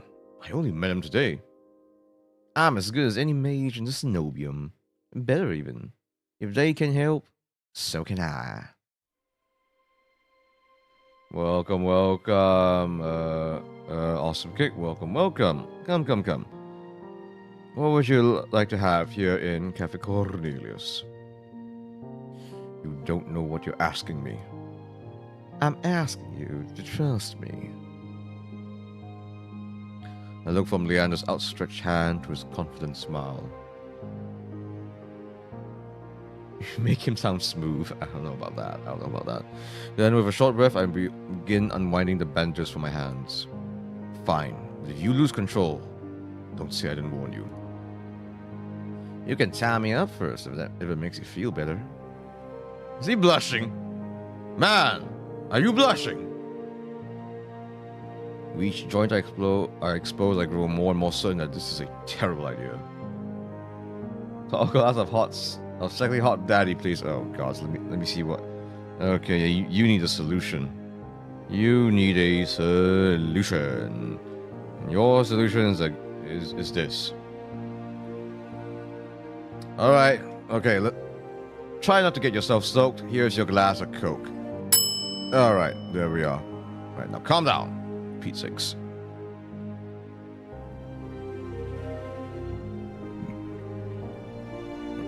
Ready when you are. If he's bothered by the way my hand looks, he doesn't show it. My fingers hover shakily over his palm. And a tequila shot too, I need it for taming. Oh my god, I don't think a tequila shot would tame you, mistress. Quite the opposite, I think. 3, 2, 1. Oh! Touch him or hold back? Ugh! This is a big one. This is a significant one.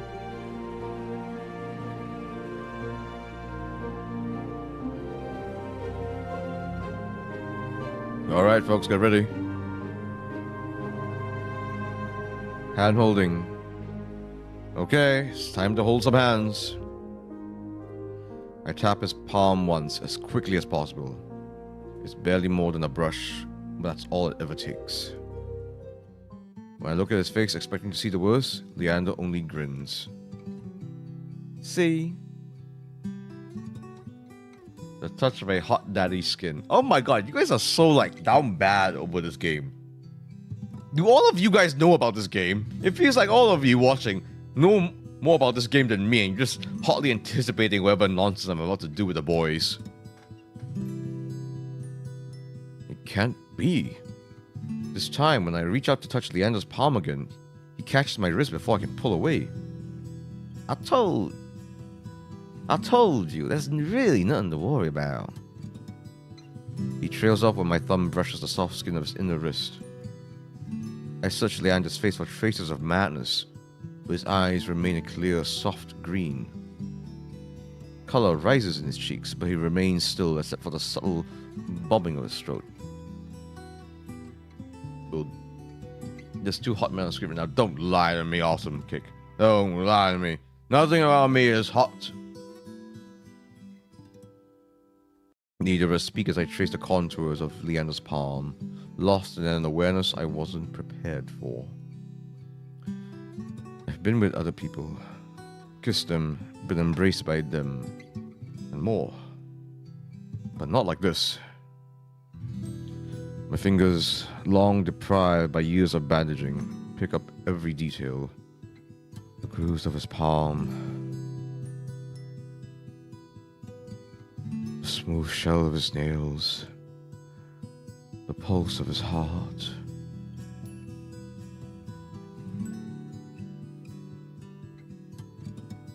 For as long as I've lived, I've never been able to hold someone's hand. Not without dire consequences. I never realized what I was missing until this moment. While Leander's pulse is steady, mine is hammering as fear gives way to excitement. Nasty people. You nasties. Sheesh, every page, eh? Every page.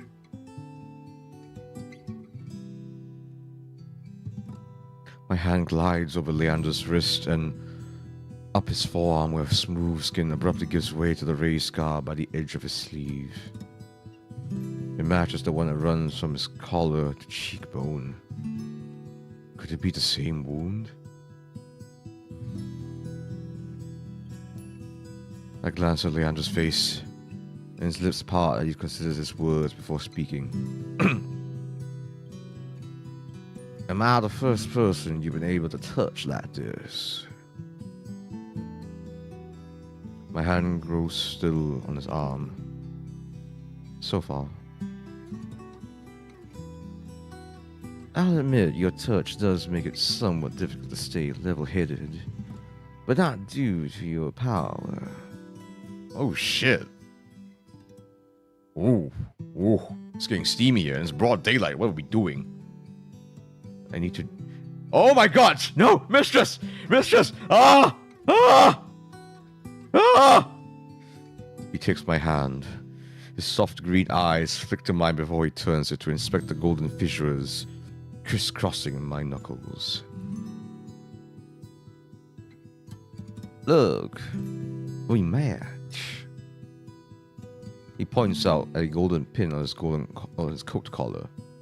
I give him a small smile.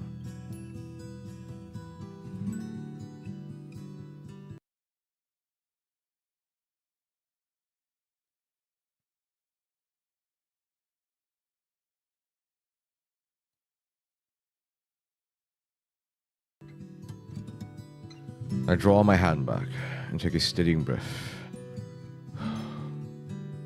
My head feels as though it's stuffed with cotton. Habit alone guides me through the motions of rewrapping my hand, although my fingers tremble too much for the bandages to lie flat.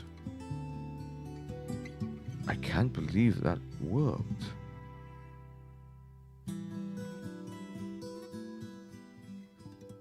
May I ask your name? I'm Cornelius. You were right to hide this from me, Cornelius. That curse of yours, it's unlike anything I've ever dealt with. I can tell you're discreet, but you best not go showing off that to anyone else. I didn't plan on it. Are you staying here in Lowtown? Are you staying here in Lowtown? Are you staying here in Lowtown? That's my name. Look, chat. That's my name. That's my name right there. Yes. This town is named after me. They got the name a little bit wrong, though. It should be capital L. It should be LOW in all caps. Yes, indeed. Wouldn't that be interesting, chat? To have a town named after me. Lowtown. Named after Cornelius. Low yours. Lowly. I pause. Room and board was something I hadn't yet considered.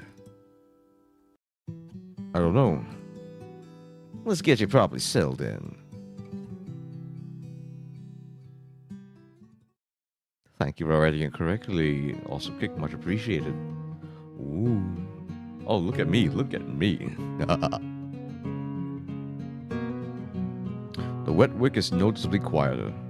Without their leader, most of the bloodhounds have dispersed, or in a few cases, fallen asleep beside their drinks. Got any rooms left, or did my lot grab them all to sleep it off?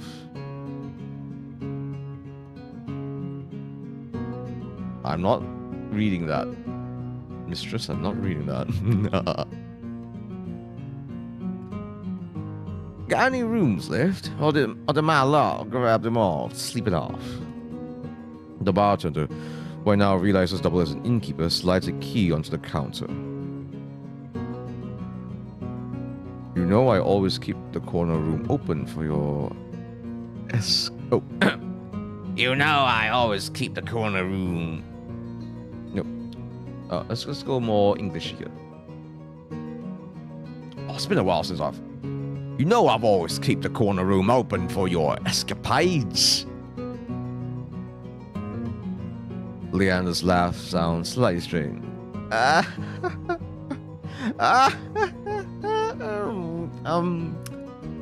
I always appreciate it.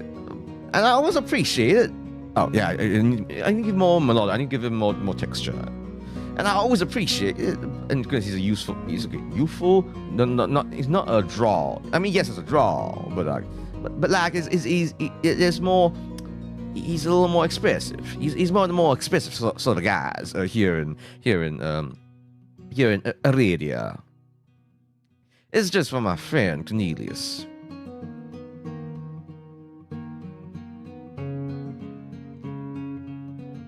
And this is why I hate to be friends with me. Oh God, that's why. What? Leanna seems like a good lad. Like I can have a nice bourbon with the lad. You know, last night out and all that jazz. Sure. Stay as long as you like. You two have fun. Escapades, huh? Leander clears his throat, then holds out the key to me. But I hesitate. My coin purse barely holds enough for a day's worth of meals, let alone a room. Oh my God, cheaps. How much do I owe you? Nothing. Bloodhound rates. My treat, since you shared your secret. Food, drink, a warm bed, anything you need. Friend with benefits. Oh my God, why did I read that? Why did I read that, Kick? Why did you write that, Kick? Oh my God. Carefully, I take the key from him. It's small, but weighs heavy in my palm. I never expected to have a warm bed in Aurelia, let alone free meals. I planned to steal whenever I needed to get by, no matter how dangerous. Oh yeah, I'm a thief. Thank you. Go explore, Cornelius. You'll find many roads here in Aurelia, each leading to different answers. But if you need a reprieve from what haunts you, come find me. Oh wait, I'm gonna read that again. But if you need a reprieve from what haunts you, come find me. Just be careful. I nod, taking one last look at the gleaming bronze key before tucking it into the pocket of my cloak for safekeeping. Leander gives me one last friendly wave before I depart.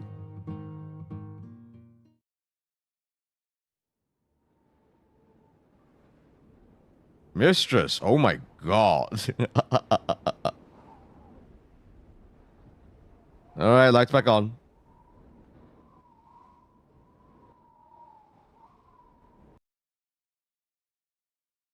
Oh my goodness. Oh my, oh me. Oh my, oh me. Just one second. Let me just check something very quickly. Quickly. Alright. Alright. I could have given him more of a McConaughey sort of vibe. Well, alright.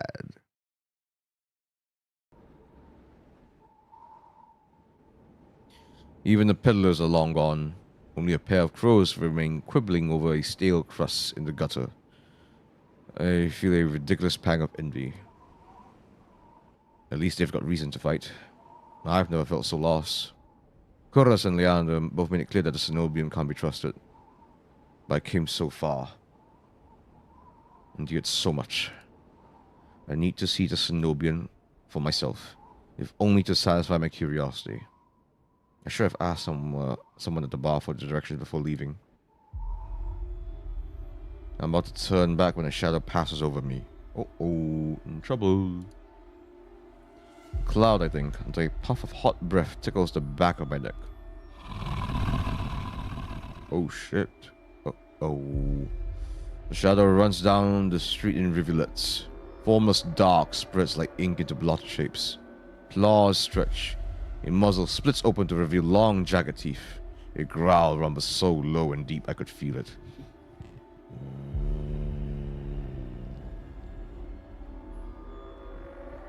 I want to run, to scream. But I feel trapped, as though the slightest movement or a single breath will snap the jaws around me shut. No, I won't end it. I won't let it end like this. If I'm going to die, I want to see what got me first. I steel myself, then turn. Oh, I just turned like that. The shadow vanished as quickly as it came. I'm left standing in the middle of the street, alone except for a figure reclining in the shade of a nearby stoop.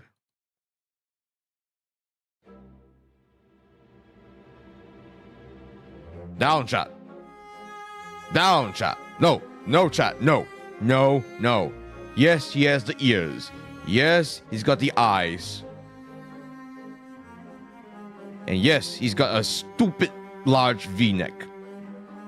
Like, look at this. And a collar. Oh my god. This is bait. Dude, none of you see that this is bait right here.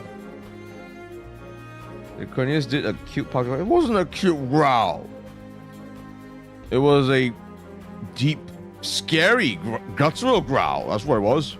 How dare you call it cute and pouty? Or the dusk pink eyes with pupils that sharpen. A monster. That much is clear from a glance. One that could clearly be mistaken for human were it not for the tufted ears, the tail curled around his ankle. Woof, woof, woof. Bark, bark, bark, bark. I wonder what that means in canine. I'm sure it means something very, very, very sordid. Very, very fanficky. Sweet dreams tonight, mistress. Meanwhile, your butler here is going to try to thrust through this with some dignity and respect. Or the dusk pink eyes with pupils that sharpen like needles when they fall on me. Our eyes meet and the monster uncrosses his long legs. Oh god, it's long as well. Oh god, he's got abs. Wait, what is that linking up to? Oh, he even has like an outfit like mine. Bloody hell. But I do have chokers. Talks, don't. Yeah, but yours isn't like a whole. Isn't, you know, this. Like all this. Look, it goes. The chain is literally wrapping around. Freaking. His hair gleams a shade of red that reminds me unsettlingly of blood where it curls around his collared throat. Yes, it's pretty, but I need more booba, thank you. I don't want to say much. Oh, god damn it. What kind of voice do I want to give this bastard? Let's see that. Okay. If the doctor sounds like this. And Leander has a gentle twang, just like this. Cornelius with chokers. Oh, God, really? Oh, God, we're getting there, aren't we? Oh, God, there's nothing that can stop you all, huh? Do I look like a guy who wears chokers? Do I look like a guy that wears chokers? I just realized why I said and what is on my head, and yes, the answer is no. Okay? No, gods. Now, he's canine. Let's see. Champe, aren't you? Ah, yes. Okay. So, he's not like a large dog. He's not like a big dog sort of a voice. He's a bit of a yappy one. A yappy, sly one. Almost fox-like. I'm not sure if he's a fox yet, but we'll go with that. Jumpy, aren't you? Ah, yes. Jumpy, aren't you? Yes. That sort of a voice. Think of that cat from Coraline. Jumpy, aren't you? I'm not reading that, Talks. I am not reading that. You have a whip. Might as well get a truck. I am not a dungeon boy. I am not one of the dungeons, okay? I'm not that kind of a wrestler. And I do not partake in that kind of wrestling, okay? Oh my god. Chap. Yes, he is indeed a fox. Ah, charm. Ah, charming. Jumpy, aren't you? Oh, no. It has to be more suave. Suave. Jumpy, aren't you? Ah, yes. So the chorus will be like, and like, and breathy. So for this one, he's jumpy, aren't you? Ah, yes, there we go. Would you punish your enemies? Yes, with pain, not with pleasure. Oh gods.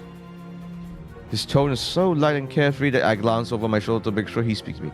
Okay, so he's light. Hit voice. When I look back, the stranger pops his chin on his knuckles and regards me with an inscrutable little smile. He is a bloody gremlin.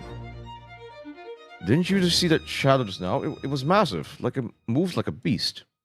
Even as I speak, I am aware of how ridiculous I must sound. But the stranger's smile doesn't falter. The only beasts I've seen are Wick's drooling regulars, though this did catch my eye. Hey! Oh gods, what is he wearing? Oh gods, wait. Is that half tight? Wait, he's revealing this, but this is half. It's a half tight sort of a nonsense. Oh my goodness. Why does he remind me of someone? Oh shoot! He has translucent drapings. He has translucent drapes. Well, that's actually a neat little idea for. That's actually a pretty neat idea for some designs, isn't it now? My hands fly to my cloak's pockets and, sure enough, find them flat. He crooks his finger, beckoning. I've already taken 2 steps forward before some stifled instinct stops me. Something feels wrong. I'm still on the edge, throbbing with so much adrenaline that the stranger's shadow flickers at the edges of my vision. I always attract the worst kind of attention. I can't get rattled now.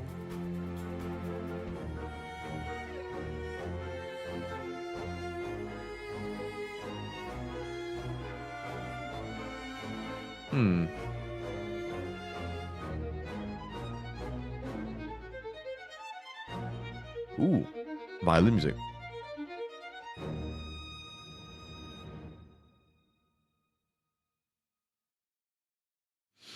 I suppose.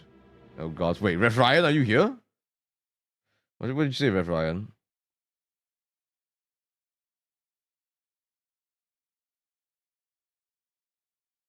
Did you say anything, Rev Ryan? Let me just check.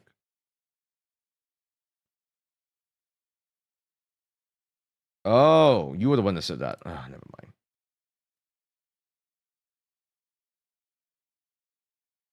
Hello, Rev. No, don't expose. I'm not flirting with him. Not quite memorable with the silhouettes, but the aesthetics are wonderful. Not everything can ever. Yeah, getting silhouettes down is pretty tough indeed. I'm quite aware that's quite important in terms of the whole VTubing world. You know, I'm actually quite well aware of how I am. Of my own silhouette, you know, just to be perfectly clear here. Actually, now that I think about it, actually, let's assist with that a little bit, shall we? And how do I do that? Like so. Haha, haha. I think this helps a bit with the silhouette, at least for the head, at least. Where did you find it? How'd you even find it? The key, I mean. What can I say? I'm a sucker for shiny things. Oh, I know. Got it memorized. Yes, I'm gonna sound like that guy from Kingdom Hearts 2. Got it memorized. What can I say? What can I say? I'm a sucker for shiny things. He smiles wide enough to reveal pointed canines. I saw you drop it. You really should be more careful. See, like this, someone might take advantage. A bald-faced lie said without a hint of irony. I didn't drop my key, and I didn't sense any magic either. He must have stolen it somehow. I approached the man, careful to keep an arm's length away. He doesn't look dangerous, but the most deadly ones never do. The stranger's chain softly clinks with the tilt of his head. His ears flick. Ooh, an illustrator's glove. Interesting. Ooh, look at this. This is a slutty sleeve. A slutty sleeve.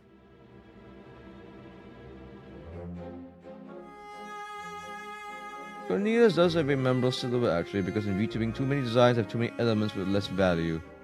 Your design is memorable with a strong silhouette. Really? Really? I'm effectively bald. I'm effectively bald.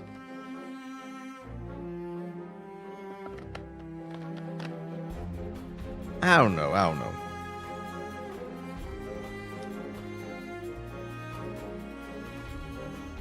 Until I figure out how you managed to rob me, yeah, I am. You think I stole your dinky little key? Got from all the way over here? He gives an exaggerated sigh. I'm good with my hands, but not that good. Do I really look like a common thief to you? That's what's memorable, my bald head.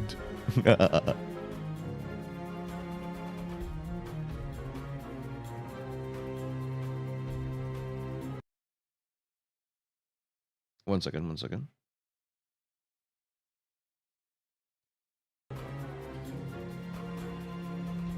He's got me there. The sheer fabric of his sleeves alone would be too expensive for most street thieves. Hell, his shoes look like they cost more than I spent traveling here. And then there's a shop behind him. A map of the city. Parted pink curtains only ever mean one thing. I'm not looking to buy, and I doubt I could afford your services anyway. Luckily for you, I don't charge.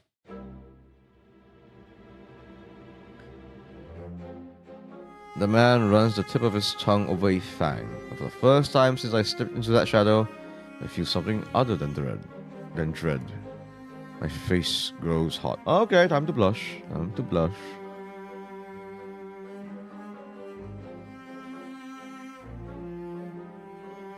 That's not what I meant. I'm flattered, really. Was sex my trade, I might make an exception for you. How about half off for a handy... Oh, could you just hand over my key? You happy I said that, chat? You better said that. Ask nicely, and I might even let you tug my tail. Just throw it here. So some spindly little street urchin can snatch it and run? He raises my key and tilts his head so you can watch it dangle back and forth. I suppose I could just claim your room for myself.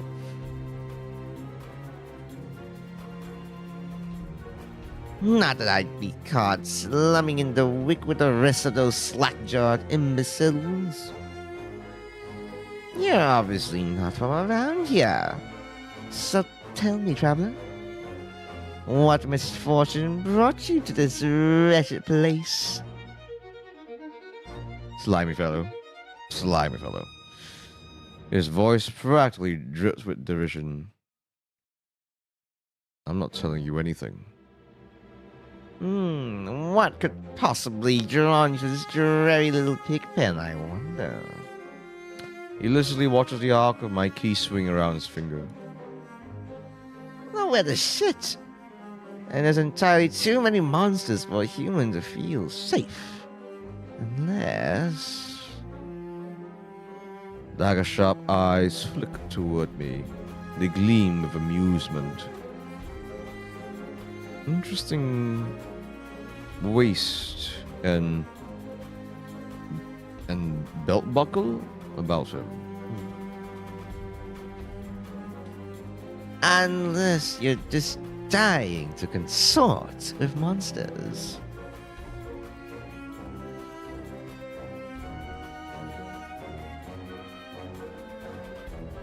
By now, my embarrassment has worn away, leaving simmering impatience in its place.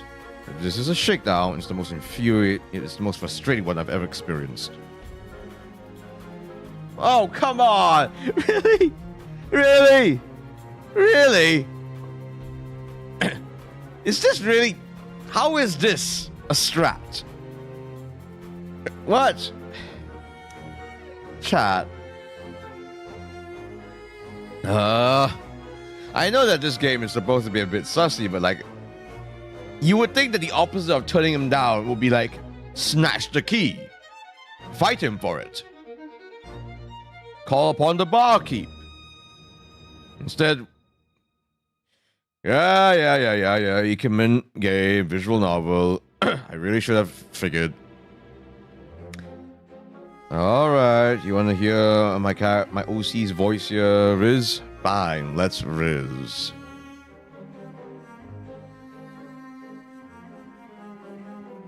How'd you know that I spent all my money, starved, and nearly died in a swamp just so I could crawl into bed with the first thirsty monster I saw? That earns me a burst of breathy laughter. He gazes at me under his dark lashes. Oh, aren't you funny? Could you be any more obvious? I have been told subtlety is not my strength. So, your place or mine? Oh my fucking god. Regulos, please! Oh my god. Chat, you nasties. I'd invite you if I had my key. If only I had my key, then I might be able to invite you up. His languid gaze glides from me to the key in his hand and back. Come, take my hand, and we'll go together.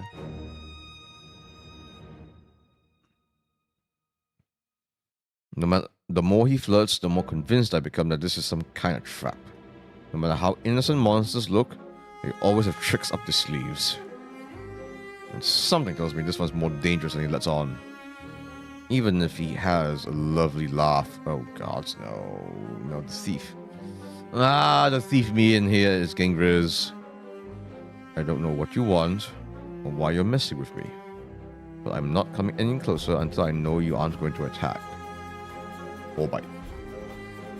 I won't bite hard unless you beg me. Oh god, why did I say that like that? No matter what I say, he finds a way to twist my words into innuendo. Even when I'm silent, he goes on as though we're having a conversation, not a standoff. Do you like dancing? There's a traveling troupe performing in Hightown tonight. Their lutist is utterly exquisite. Truly a performance to die for. Oh gods. Hightown? Who goes to Hightown? Someone like me, clearly. Someone from Lowtown. Well, actually, I'm from Uptown, but I feel low on the inside, so I'm always on a bit of a paradox, aren't I now? This game is very much me in a way, huh? Lowtown, Hightown. Where do I fit in? There's life in this dreadful place if you know it. Look. You sound like you know the city well. The man's gaze flickers from me to the key dangling from his finger. Naturally. This dump was little more than a miserable little smear when I first arrived. Hightown, Lowtown, I know Redia like the back of my hand. How do you find his voice? Does it fit? I'm making him sound almost more like more feline than fox, even though foxes are quite a bit on the feline-ish side. What about the cenobium? You know what that is? His smile vanishes. Surely you've seen it.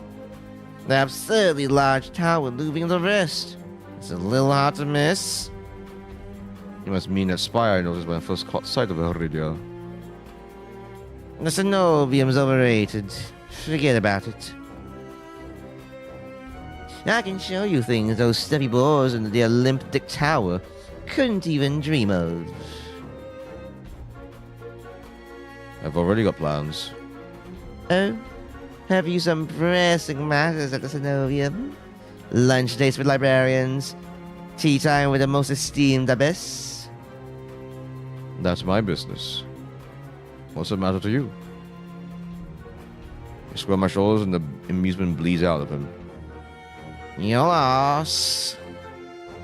The stranger, finally bored of his tedious game, extends his hand towards me. The key rests on his palm, neatly dividing skin and leather. When he makes no other move, I reach for the key. But as soon as my fingers graze smooth brass, his hands spring shut around my elbow. Hey! He yanks me down as I stagger, my soul slipping on the steps. For a sick moment, I fear my bandages will unravel under his touch, but he's careful not to disturb them even as his fingers dig into my arm. I knew I smelled blood. You reek of death and the road. And that fucking doctor. His voice, once silken, lowers to a smoky growl. The shadows around him seethe and boil as he pulls me closer. And something else.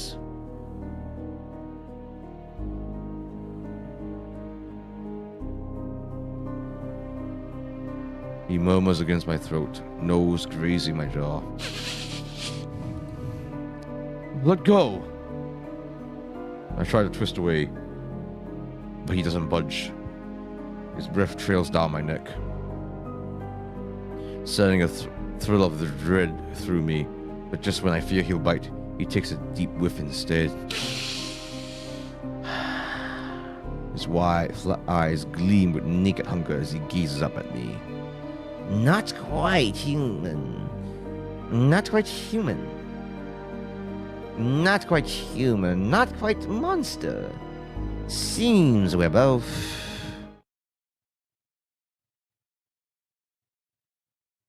Yeah. The stranger's ears flatten, and he releases me with a short breath. I yank my arm back, massaging it where his grip left grooves in the bandages. The stranger twists around to watch a woman duck out from the curtains behind him. Her pressed uniform bears the insignias of the Cenobium. I leave you for all of what? 10 minutes, and you're making trouble again? Will you quit harassing the tourists? The stranger, Veer, I take it, rolls his eyes and flashes the cleric a withering smile. So suspicious! Can't you see this is a friend of mine? A natural liar. He grins at me and his twirl swishes minutely. The woman purses her lips at me, clearly unconvinced. I open my mouth to correct him, but Veer cuts in.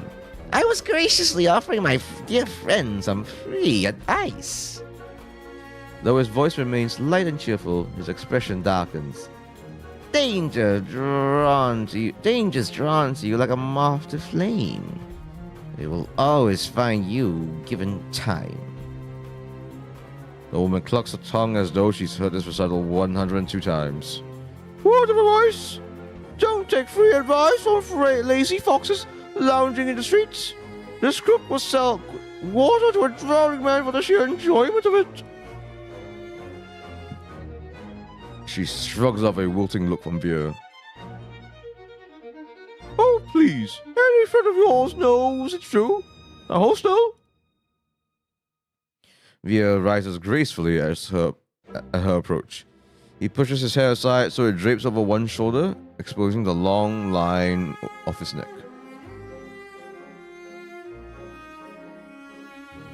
Suddenly, it dawns on me that the jingling I heard earlier wasn't coming from the harness attached to his collar, but a leash.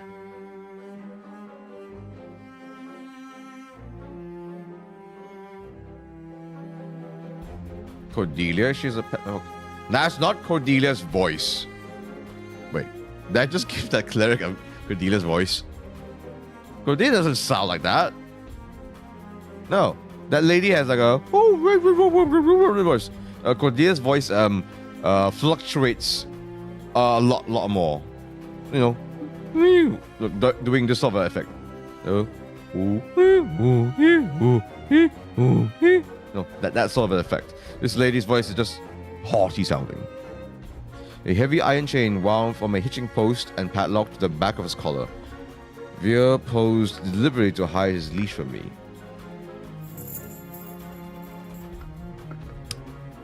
The woman produces a keyring from her pocket. She rifles through a dozen identical keys before selecting one and slotting it into the lock. Come on! Unless your friend's tagging along on our merry little soulless hunt. You're hunting for souls inside the city? Words momentarily failed me. The woman regards me with a polite if tech smile before marching down the stairs. Veer lingers. He stretches his arm over his head with a yawn, and I try not to stare the way his stomach flattens when he arches his back. Oh my, I've got eyes, huh? You have eyes for this, eh? Yeah. Do I have eyes for this? I mean the character, the main character, not me. Not me. Surely not. Your little secret's safe with me. Try not to get yourself killed. I'm making him sound like he's part of the cast of Cats or something. The little cats. Veer hops off the stoop and bounds after the woman. His tail sways merrily, as though he hadn't just lied and threatened me.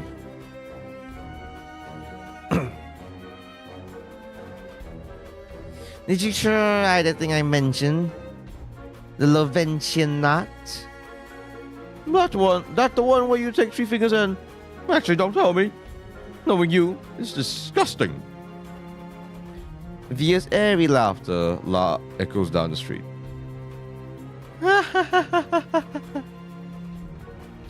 It's only after he and the cleric have vanished from sight that I realize I'm still missing something. Wait. Reflexively, I shove my hands into my pocket and find it. The room key. I ease the key from my pocket and smooth my thumb over its teeth as I try to recall a touch, a tell, or any hint of Veer's sleight of hand. I can't figure out how he did it. All I know for certain is that the Cenobium saw fit to leash him. A fate I could share, if that's what his vague warning meant. I let my eyes shift skyward, past the lanterns gently swaying in the breeze to the Cenobium, faintly visible through the haze. Just one glimpse is all I need, and then I can put this all behind me. This time, the key goes into my coin purse for safekeeping.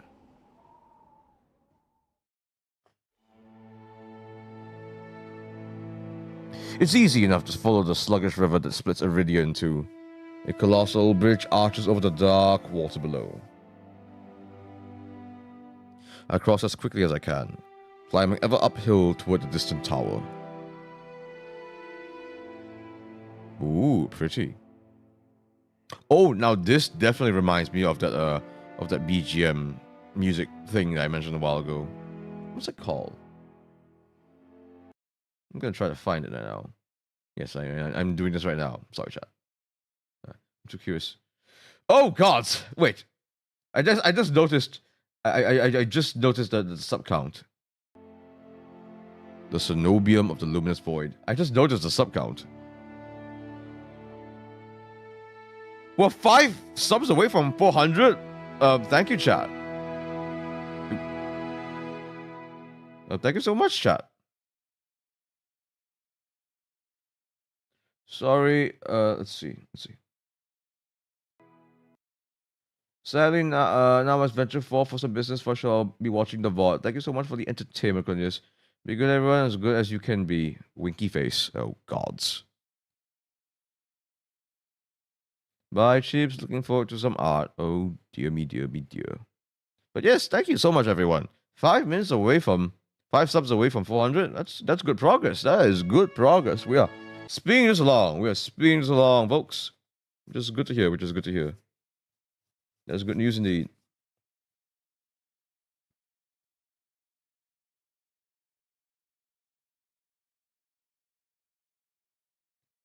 Okay, interesting.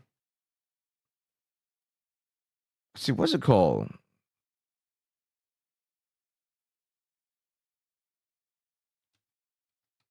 Why am I doing this now?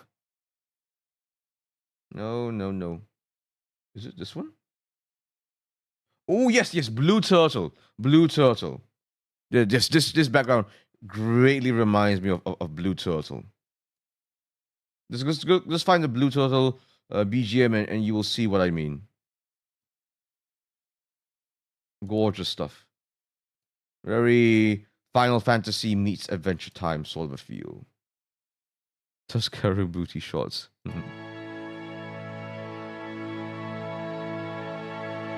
It stands at the highest point of Iridia, surrounded by cold, white walls. Well-dressed people stroll down the walkways, paying no attention to the massive tower in their midst. I'm the only one standing before the gates, craning my neck up and up, until the top of the Cenobium Tower disappears into the clouds overhead. I frown up at the gates, wondering what horrible traps they might contain. Despite their delicate beauty, there must be more to them than meets the eye. Transformers! More than meets the... I'm kidding, chat. Oh god, I'm such a meathead. Here I am. I'm supposed to be learning from all these Ikemen, all these people who are so good at rizzing it up, and here I am singing the theme for Transformers like some meathead. Oh gods.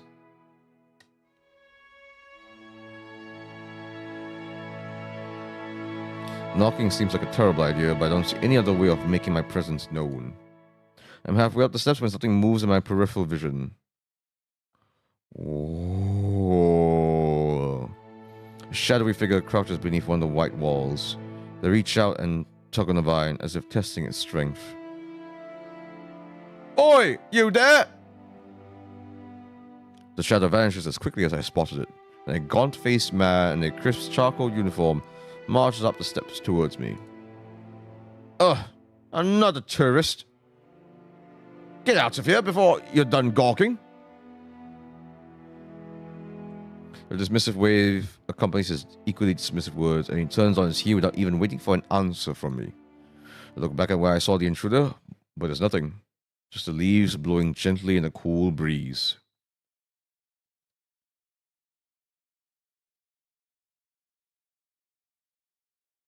I step away from the gates, hopelessness washing over me.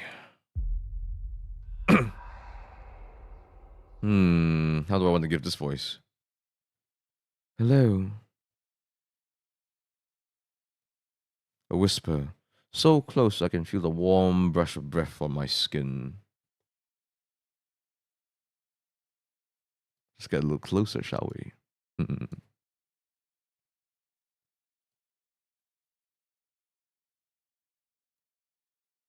I instinctively jerk away, but there's no one beside me.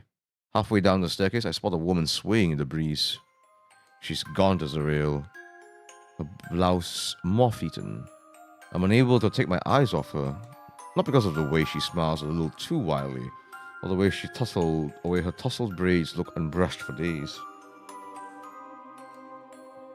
but because her eyes shine a vibrant, unnatural crimson. I'm both entranced and unsettled by the subtle glow. These days, you need a miracle to get in there. I'm unsure how to respond, or if I even should.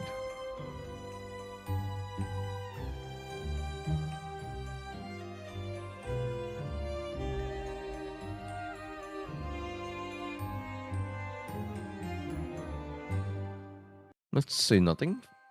Let's try. After the experience I've just had, I'm not too keen on indulging strangers with small talk. Despite my silence, she maintains her unflinching stare and smile. Luckily for you, I have miracles for free. Whatever she's selling, I'm not interested. My words come out in a tired breath. No thanks. I start down the stairs, but she abruptly stepped into my path. She turns her back to me, and before I can react, she slips her fingers under the lacing of her collar, stripping out of her blouse in broad daylight. What are you doing? As worn fabric unveils bare skin, my panic is smothered by cold horror. Uh-oh. A misshapen, sunken scar carved into the woman's body. Pitted, gnarled skin snakes down her shoulders, blooming from a gaping hole in the back of her neck. Gaping hole? Is this something I should be careful with? Okay, I got this to help cover it just in case. But let's see. A shuddering breath escapes me.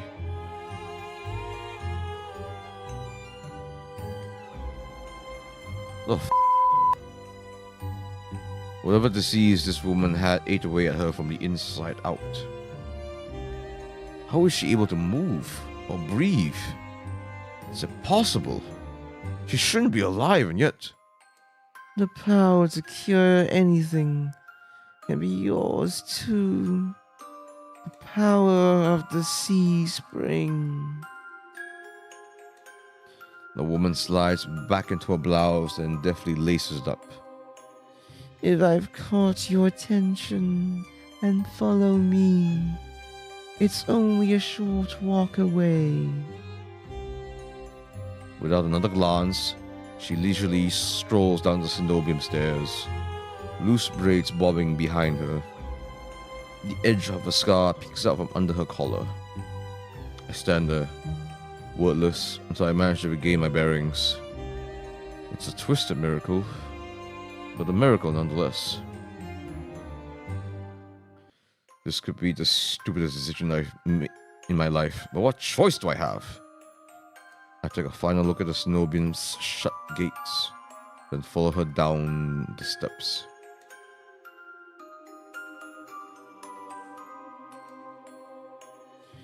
We descend from the higher streets, leaving behind the gilded decadence as we cross the river. The wet, derelict districts feel more familiar to me. The crimson-eyed woman takes me farther.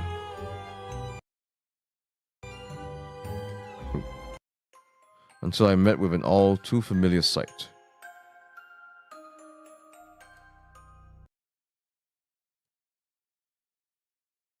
My gut lurches when I face the open horizon.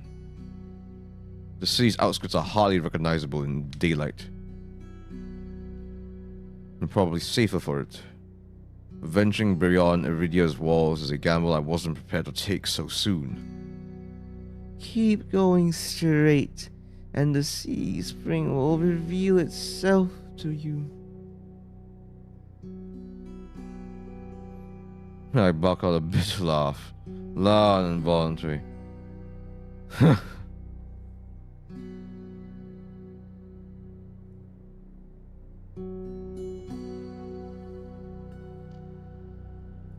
Interesting. Let's be a little wary here.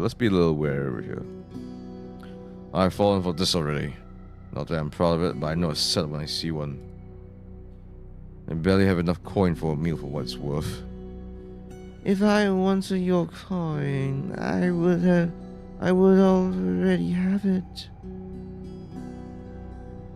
She says it so lightly I almost believe her, even if she looks as physically capable as a toothpick. You're as safe inside the city as outside of it.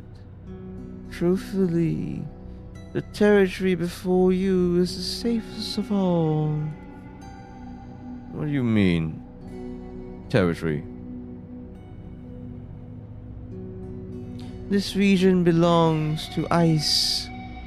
Like the ice, like the frozen water. Most people know him as a gang leader, but he's much more than that. I squint against the empty wastelands. Only a fool or someone with nothing to lose would leave the city. Apparently I'm both. But if the sea spring cured her, I need to see what it can do for me. I set off into the waste. Over my shoulder, the woman calls after me. Good luck, Cornelius. I hope we meet again. How does she know my name? My heart pounds with each step I take from civilization. For what seems like an eternity, I force each foot forward. One step, then another, until a realization hits me. 1 second, chat, 1 second.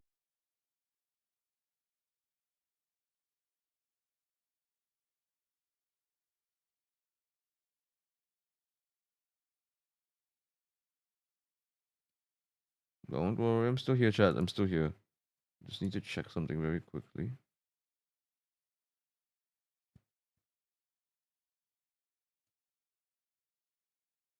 Ah, okay. Let me just do this first, if you don't mind.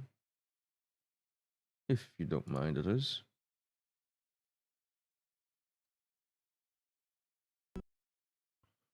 I never told the woman my name. Uh-oh. There you have it. There you have it. Okay, let me just do this. Why not? Might as well advertise you.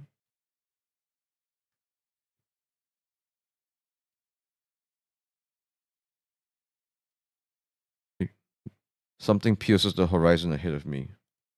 A building, nestled into a tall cliffside, but so starkly out of place it might as well be a hallucination. It drips with extravagance and honeyed mahogany. An ornate jewel of architecture. A row of dark silhouettes stand out on the horizon. Trees, I think. Until I'm close enough to realize that what I mistook for branches were spikes and jutting tendrils. Soulless. Several of them watch me in the distance like statues. I don't think, I just run, exploding into a messy spring. I push my legs as fast as they'll take me towards that decorated building. Flashes of last light chase me, the gushes of blood and screams of death, the smell of burning flesh and sour bile. I can't go through that again. I won't. The next thing I know, I'm dashing up wooden stairs and crashing through towering double doors. Ooh. I gasp for air, my lungs burning from exertion. I'm desperate to be safe. But when I process my surroundings. Ooh, this is sort of like Japanese inspired, this looks like. It's more hellscape than sanctuary. Blood flows all around me, overwhelming my vision with a lurid, unholy red. Instinctively, my hand leaps to my mouth. Ooh, what is this music? But the rotten stench of blood never comes. Instead, a smoky scent hangs in the air. Sharp and spice. Gotta retreat into the dark ones now. Thank you so much for popping on by Talks. Thank you so much. Thank you so much. Have a lovely night, you. I swallow thickly, convincing myself that it's not as gruesome as it appears. This has to be the Sea Spring, the place that grants miracles.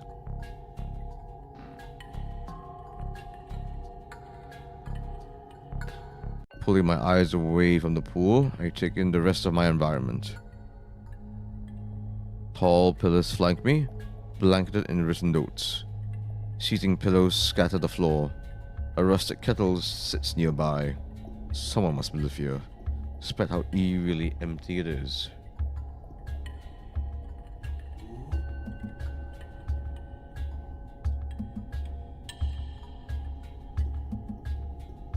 Let's call out, shall we? Might as well be a bit of a risk taker. We've survived long enough, I suppose.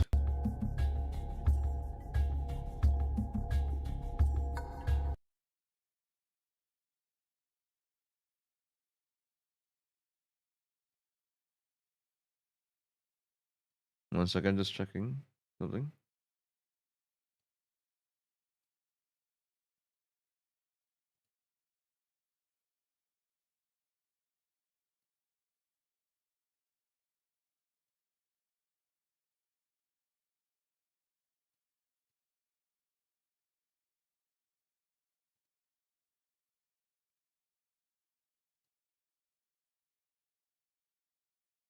Okie dokie. Call out. Hello? Is anyone here? My voice echoes across the cabin without response. I approach the paper-covered pillars. Maybe something here can tell me more. I reach for... what are we, chat? Are we top? Are we bottom? Or are we just easy? Are we just an easy one-night stand? What are we? What are we, chat? What are we, chat?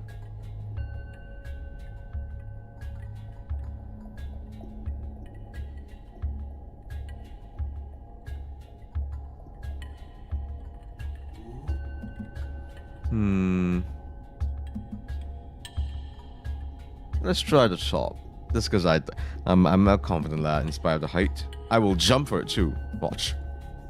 I reach for a note that's higher up. Oh, wait. Wait, I just recall what I need to do. Oh, hold on.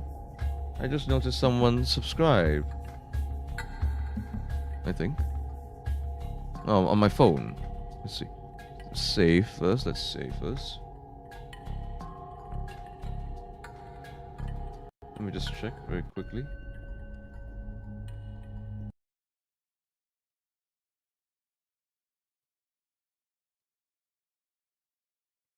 Cornelius as bottom manager. How dare you? Firstly, how dare you? Okay, I'm not gonna. I usually listen to you chat, but no. We're still gonna go for topmost. Ha. No one will read this, but it's not for anyone else. This is evidence I existed in this rotten, grim world. How pleasant. Even so, I wish I could have stayed longer. The bar girl will be lonely without me. I should have told her how the rest is scratched out. I wonder who wrote this. Before I can ponder it further, a sharp chill runs down my spine. Something's watching me. I quickly set the note back, my eyes darting around the wooden deck, but it's still empty. My sweet dear, thank you. Hey! Thank you, buddy. Thank you, buddy. Whoever you are. Show yourself. Thank you so much for the subscribe. My, aren't we getting closer to 420 subs? We are getting closer to 420 subs. Oh my goodness. So yes, as you can see up here, the goal is not 400 anymore, it's 420, yeah? 120. Let's get a little greedy here. I mean, we have a subathon coming Saturday anyway, so we can afford to be a bit greedy, considering the progress that we're making.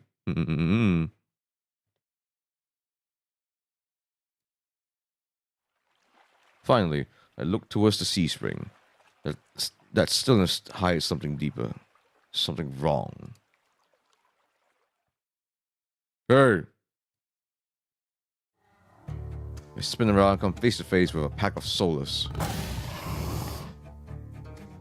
They chitter and growl, tendrils and spikes flaring threateningly. All different sizes and species but sharing one identical trait. Glowing crimson eyes. I try to back away. My heel teeters over the sea spring. I'm cornered. Watch your step. It's deeper than it looks. That voice again. At the sound of it, the soulless freeze. The snarls quieting. Oh! I search for the voice's source and find it above me, lounging in the rafters. Yep. This is Mistress Cheebs' boy toy. This is definitely Mistress Cheebs' boy toy. Look at this. You look lost, little sparrow. Yeah, how do I voice it? You look lost, little sparrow. You look lost, little sparrow. You look lost. You look lost, little. You look. It needs. My opinion, basically seems more youthful. Let's see. You look lost. Yeah, okay. I got it.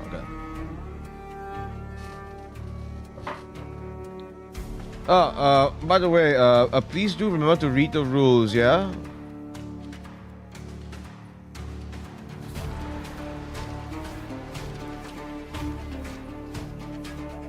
You look lost, little sparrow. His gaze is a violent crimson, one that sears through me, leaves me raw and exposed. They're the same eyes I've seen over and over. First with the scarred woman, now with the soulless circling me, all bound by the sea springs blood red. The shroud of darkness behind him, shapes like massive tentacles twist and coil around the wooden beams. I can't focus. The soul's growls ring in my ears, not advancing, but that could change at any second. Panic rises in my throat as I struggle to track them. Hey! Eyes on me. My stomach rolls as I tear my eyes away from the soulless. Don't ignore someone who's talking to you. It's not polite. For a moment, anger knocked my fear aside. Who is this bastard?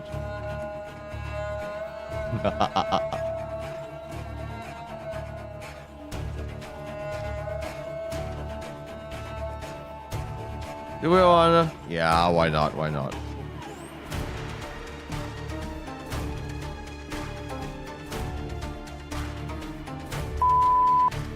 I looked right into his unnerving eyes, holding his gaze defiantly. Is that better? A crooked grin cracked across his face. His name is Bastard. I love it. We'll work on it. I need to make him sexy or something. We'll work on it. Yeah, there we go. We'll work on it. Do I want to give him like an American voice? We'll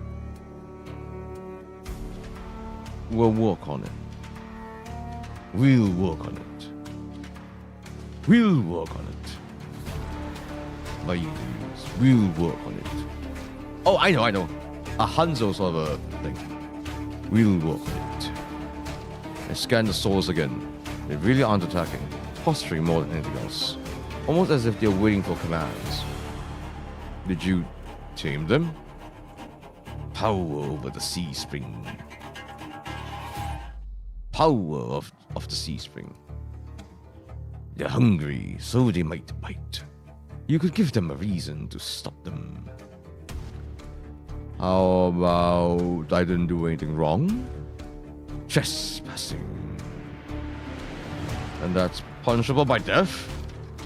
He gives a non-committal shrug. I called out earlier to see if anyone was here. Were we supposed to play hide and seek? Didn't hear you.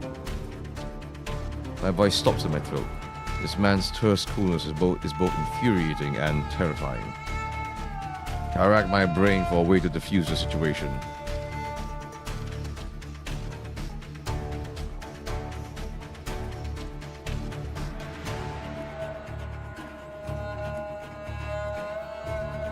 I need help. Okay, fine, I need help. I thought the sea spring could cure me, somehow. He casts his head to the side, appraising me, but doesn't respond. I fidget nervously. I noticed that his expression doesn't really change, unlike the others. Again, keep in mind, folks, this is a demo after all. I'm telling you, I came here for help.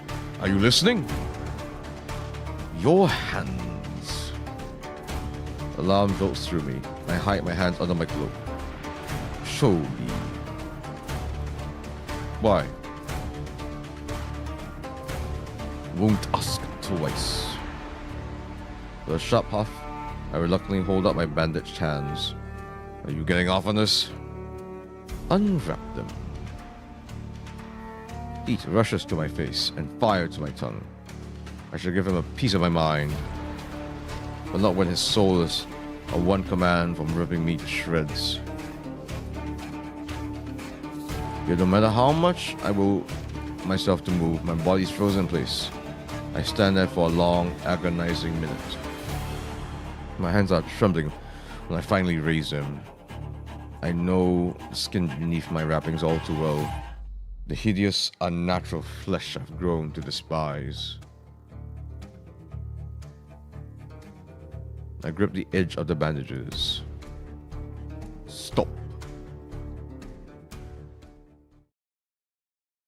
With a weary sigh, the man slides off the beam and lands with a thud that shakes the panels underfoot. Hello there! Nomo! Welcome, welcome! How have you been? How have you been? You need a drink? You need a drink? Ta-da! Ooh my. He's a monster, with an imposing figure that towers over me. I couldn't tell how tall he was before, but he's big. Ooh my. He's got two robes sort of thing happening. And tribal tattoos. Tribal tattoos, he's definitely a personal trainer type. I couldn't tell how tall he was before, but he's big. Illuminated by candlelight, his features are stronger, sharper. Subtle clinks of metal accompany each of his footsteps. The closer he gets to me, the faster my heart hitches. What does he want? Oh. And find nothing to set my foot on. I forgot my back. I step backwards. And find nothing to set my foot on. I forgot my back was to the C-spring. I fall, right before a warm hand catches my lower back. Ooh. I'm hovering above the C-spring, the scent of smoke and leather enveloping me. Blazing crimson eyes bore into mine. Told you to watch your step. I'm too stunned to muster a response. Like I weigh nothing, he guides me back to solid ground and steps back. Following a subtle gesture from his fingers, the souls around us disperse and relax. The shift in their demeanor is so abrupt it gives me whiplash. No music here, I notice. The enormous tentacles are no longer in the rafters. Though now I doubt I ever saw them at all. Either way, I exhale a breath of relief. Thanks. As focused on me as he was before, the monster pays no attention to me now. He kicks some seating pillows out of the walkways, checking the contents of the kettle with a scowl. The sudden disregard is almost insulting.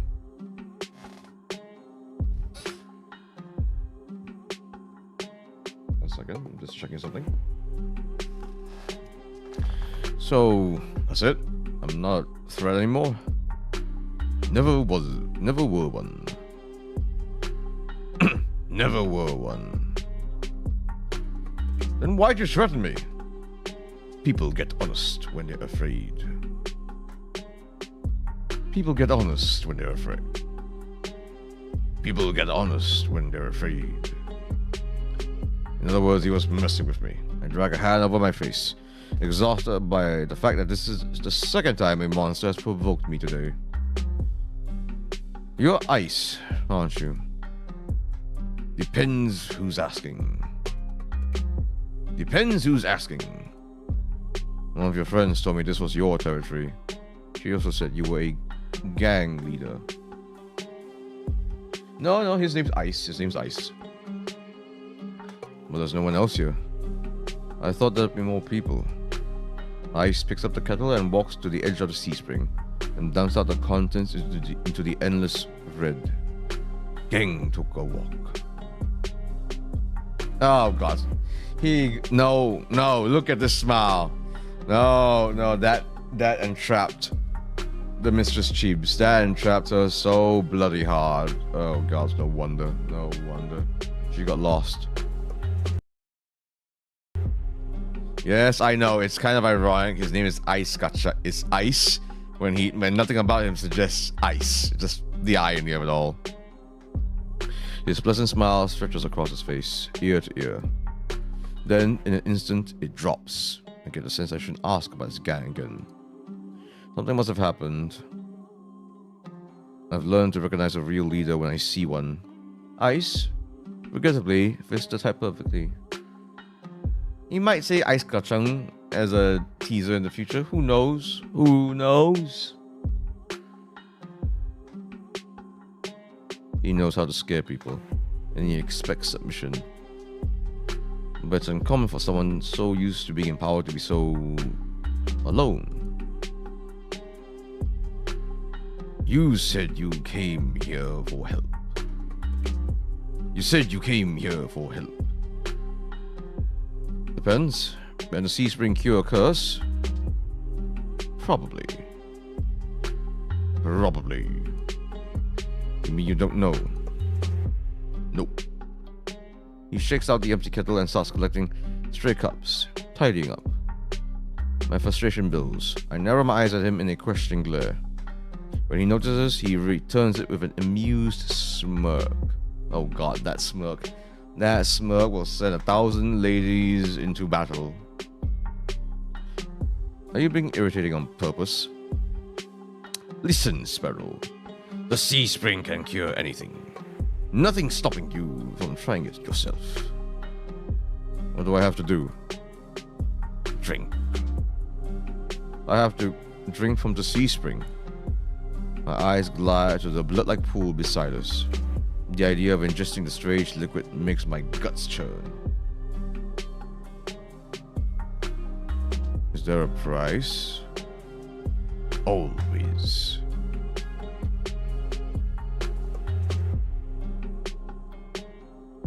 I feel like he would go good with a man. What's that supposed to mean?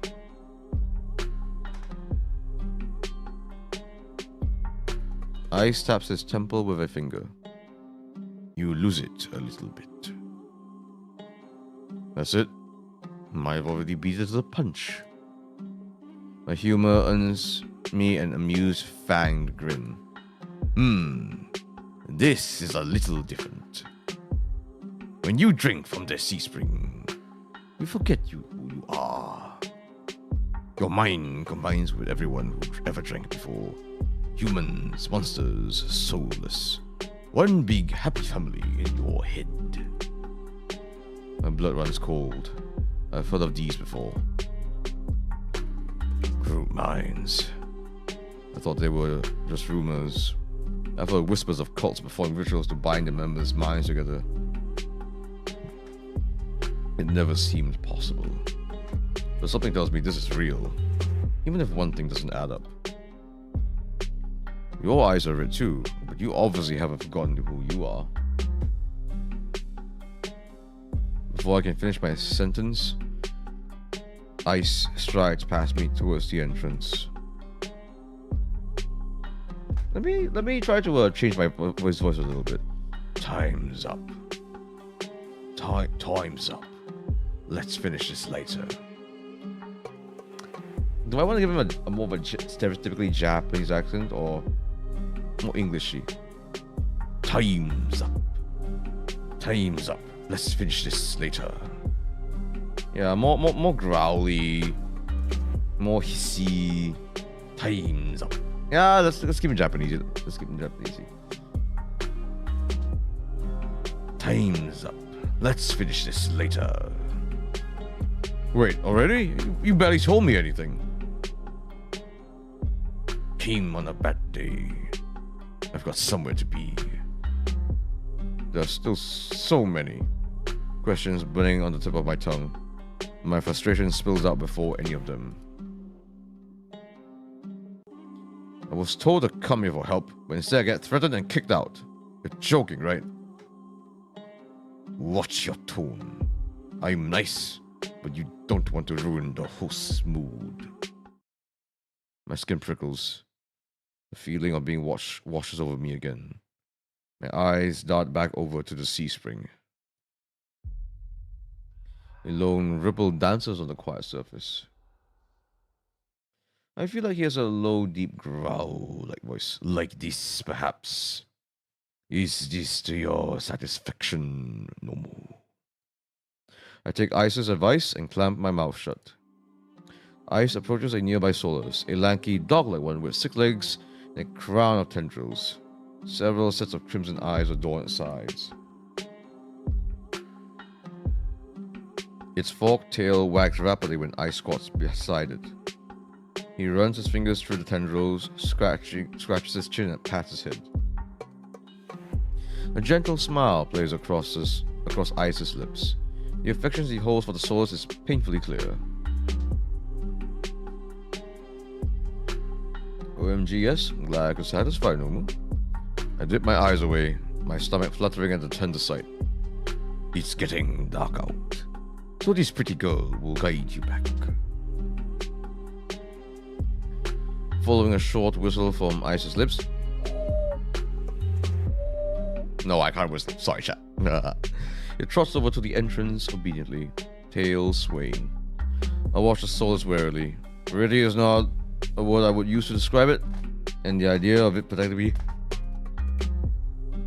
sounds absurd. Apologies for that, chat. It's been long day. If I decide to drink, how should I find you? Find someone with eyes like mine.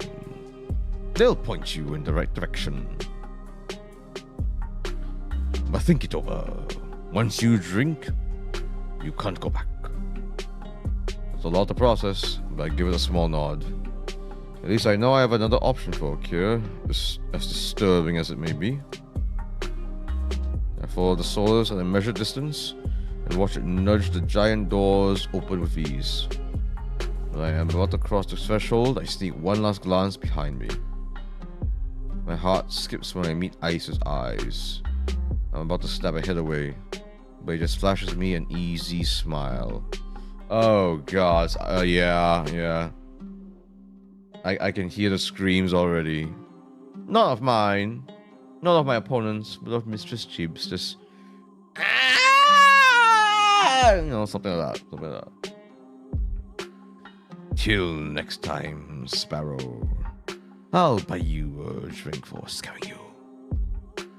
He called me Sparrow. Wait, who else called me Sparrow? Bloody hell.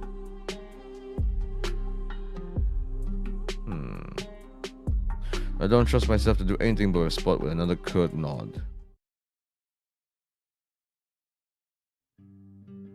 Outside, more crimson-eyed Solus scuttle about. It's hard to believe it's the same threatening pack from before. They chase each other in circles, and roll around the bog's mud like doggos. They pay no attention to me as the dog-like one escorts me away. It's an uneventful trip. Sometimes the Solus looks over his shoulder at me to make sure I'm still following.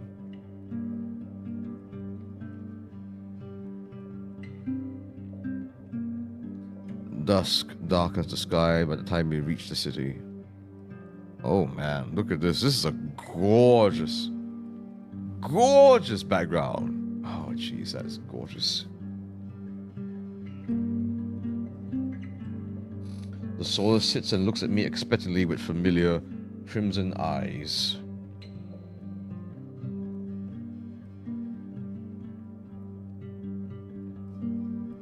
Lol.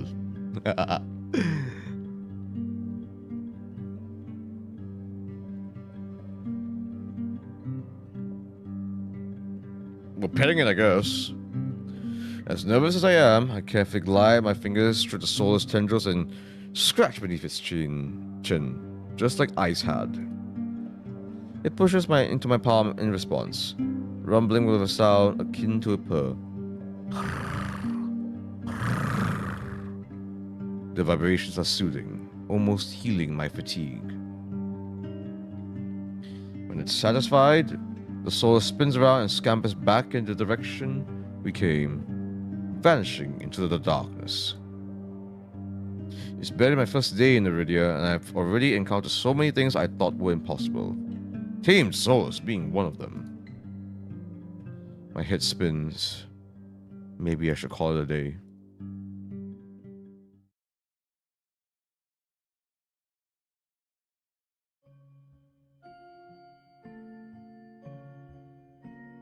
Nightfall creeps across the streets of Iridia. The city, labyrinthine even in daytime, has become a warren of treacherous alleyways. I want to end it here. Let's do a little more, teeny bit more. The streets are completely deserted. If I haven't been here earlier, I would have thought this part of the city abandoned. Ooh, this music is nice. Let's hear it a little bit.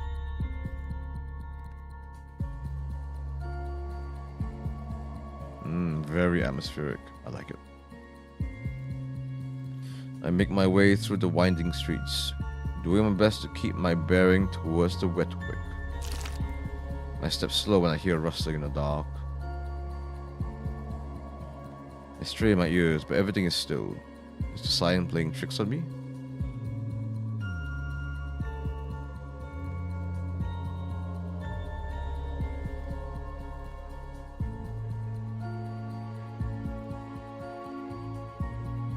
Something is wrong. The fine hairs on my back prickle, a frisson of discomfort running down my spine. Something's wrong. My eyes dart from one side of the street to the other, searching for movement. But the shadows are as deep and dark as pools of ink, and I see nothing. Oh, one second, chat.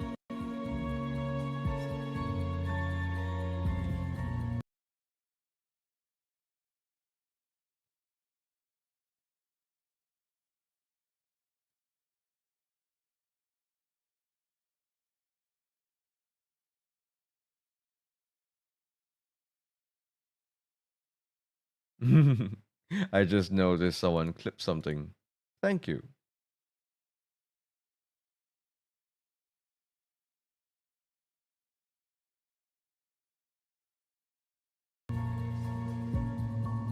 I can't stay here. I need to reach a busy part of the city. Drawing my cloak tighter around my body, I hurry on my way. Though I keep my eyes sharp and listen intently, there's only the sound of my footsteps. As the moments pass and nothing happens, I begin to wonder, maybe I really did imagine that noise. I turn the next corner, and my thoughts come screaming to a halt. My head spins, the world blurring as adrenaline rushes through my veins. Only one thing is clear amidst the haze. The soulless that attacked the caravan. It's crouched over a dark, indistinct shape. A body.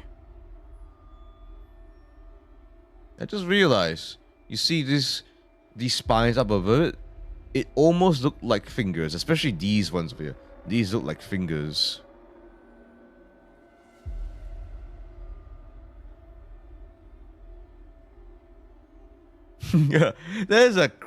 There's an eye on its crotch.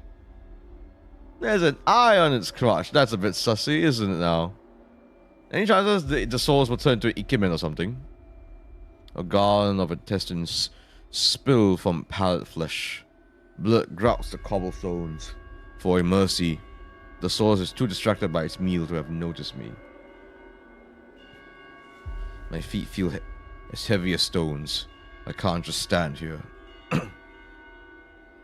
Holding my breath, I take a step backwards. When the wet sloping sounds don't abate, I take another. Then another. So how do they personyawaan? Oh god, chat. Easy, easy. I don't think they breathe that way. Okay? This is literally a case of you can look, but you can't touch. Because if it touches you, you die. Horrifically. Insides out, you know? So, something like that, something like that. So now, chat. Don't riz the soulless. Then a sharp glass crunches under my heel. The world seems to slow to a crawl as the soulless raises its head, blood dripping from its tendrils. Every single one of its bulging eyes fix unblinkingly on me. It's really here. It's come back for me. Well, only one thing to do.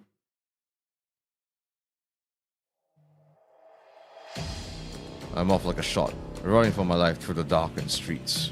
Behind me. Hey, I'm talking here.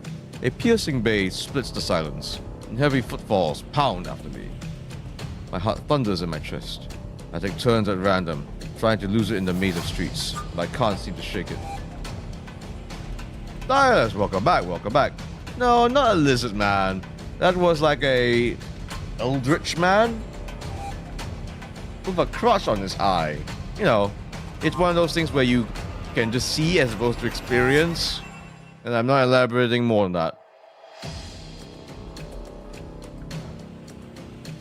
Nomu. I forbid AI art of me. Thank you.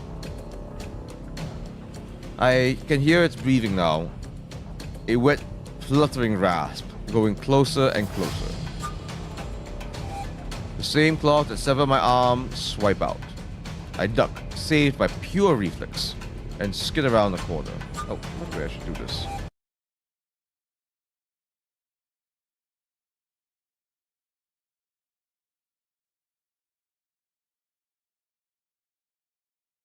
There we are. I take 3 running strides before the bottom drops out of my stomach. A wall twice as high as me bars my way. A dead end. When I turn around, the source looms in the entry to the alleyway. It's no longer running. It doesn't have to. As it prowls closer, the thoughts race. Some of the buildings line the streets are lit. There must be people inside. It's a long shot, but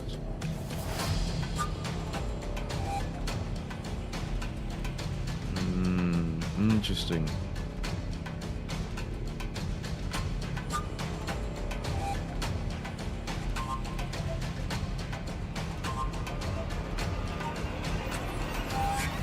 This could lead to very different scenarios, I think. Let's try this. I whirl, grabbing at the handle of the closest door. It turns completely, the hinges creaking as I push, and I feel a flash of hope before a weight hits the door from the side and it slams shut. The click of the lock turning is grimly final.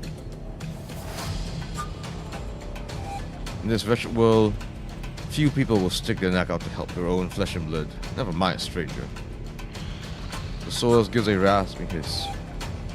It's the only warning I get before it lunges for me with a flash of claws. I hurl myself to the side, but the slick cobblestones betray me.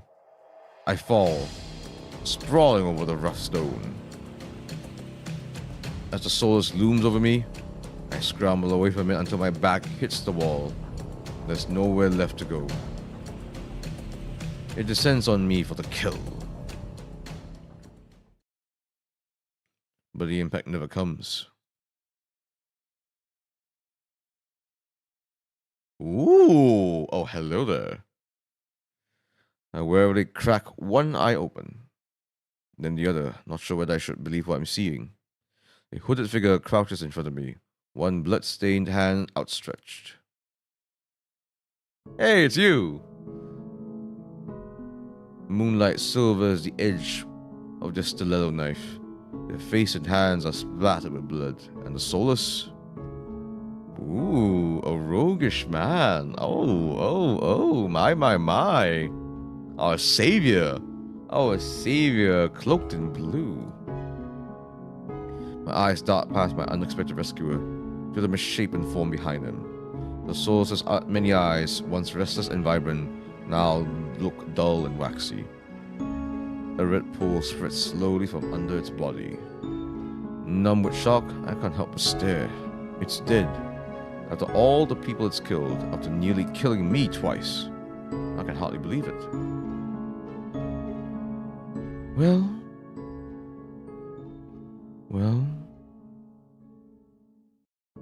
I gingerly take the offered hand. The stranger's gaze dipped into my bandages, pale lips apart, on the brink of a question, then close again. With a strength belying the slight frame, they pull me to my feet. As soon as I'm on my own 2 feet again, they pull away from me and start wiping the blood from their face and hands. Stay there. Stay there. What sort of voice should this one have? Whispery is the word I would use. Stay there. Whispery and dream-like. Yeah. Stay there.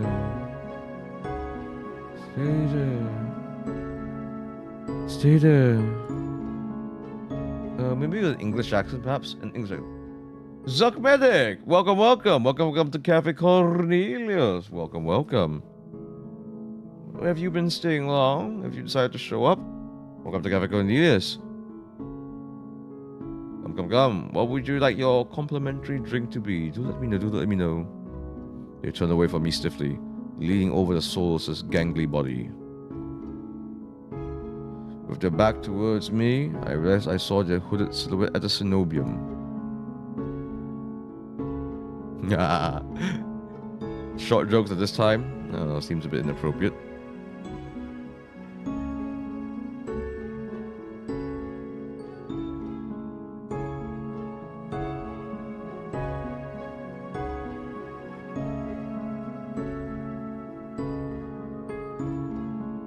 I've seen you before. You were at the cenobium earlier, weren't you?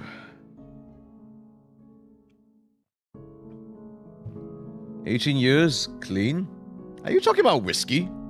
Are you talking about a glass of the good stuff?"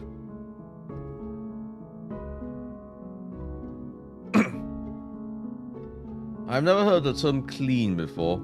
Straight up, neat, on the rocks, most certainly, but clean. Are you referring to a beverage? He cast a wary look at me. So what if I was?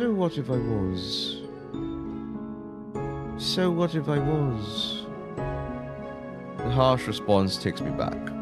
Before I can formulate a response, they continue. What are you thinking?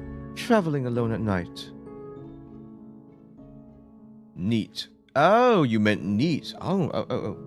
Let's see what I have here for you. Let me see what I have here for you.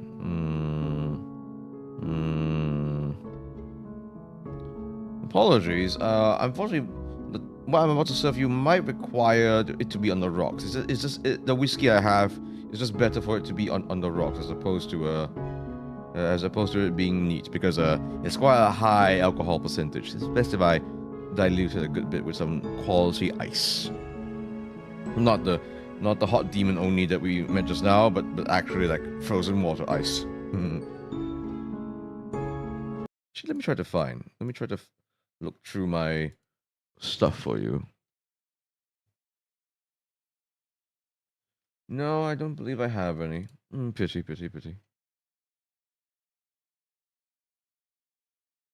Right. This is far from the worst thing haunting Lowtown. Let's see now. Okay. Alright, good night, Nomu. Good night. Let's see. Let's see. Do you know a VTuber named Tox? Here is your 18-year-old whiskey on the rocks. Here you are. Quality whiskey on the rocks. And yes, I'm more of a neat drinker myself. But sometimes on the rocks, we'll hit it. I'm sure Chiefs wouldn't mind if it's Ice the Hot Demon. She'd slither up in a second. She wouldn't just do it in a second. She'll make it last minutes. 5 minutes. I could keep on going, but I don't want this to be all about her getting all horny about it all. Right on. Right, let's go. Keep on going.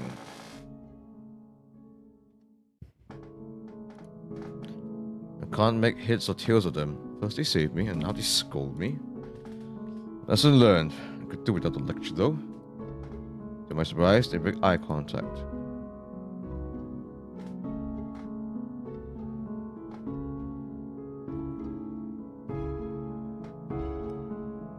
He's got very pretty eyes. I clear my throat to fill the silence.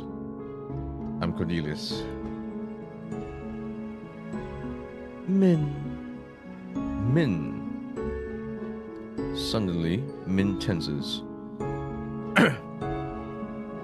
The blade flashes as they drive it into the back of the Solus' neck. By the way, is the music a bit loud for you? Do let me know, chat. Do let me know. Is the music a bit loud? The moment I open my mouth, the music quietens down. Why? The Solus trashes once, letting out a rattling hiss as the air leaves its lungs.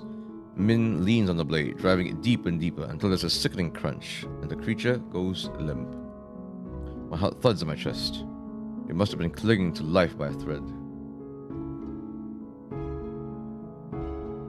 I was here for the collab and was wondering how to draw you, but she drew me today?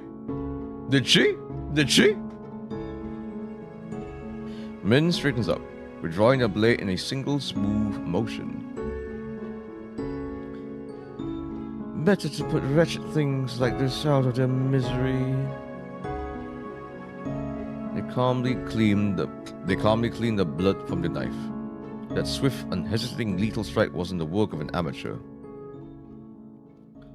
But they don't act like any of the cold-blooded killers I've seen in the past. Why is a soulless inside the city? Not today, a few days ago, I think. Ah, that one, I see. Min looks at me, eyes searching, before realization dawns. You're new here. There's no walls around the city. Souls can come and go as they please, until someone is contracted to stop them. Cenobians patrols don't bother to protect Lowtown. Not anymore. Let me guess, you're not a fan of the Cenobium. I wouldn't go that far. The brow abruptly furrows, and they sheath the knife, motioning for me to follow them. It's not safe here. The vultures can smell death. I'm not quite sure what they mean, but I don't want to stay lost in the city. I trail behind them as they stride down the street. If it's so dangerous, then why are you helping me? I came for the bounty on that soulless, and you were in the way. Not killing you isn't the same as helping you. Don't count on being so lucky again, or you'll be dead by sunrise. The answer is stingingly harsh.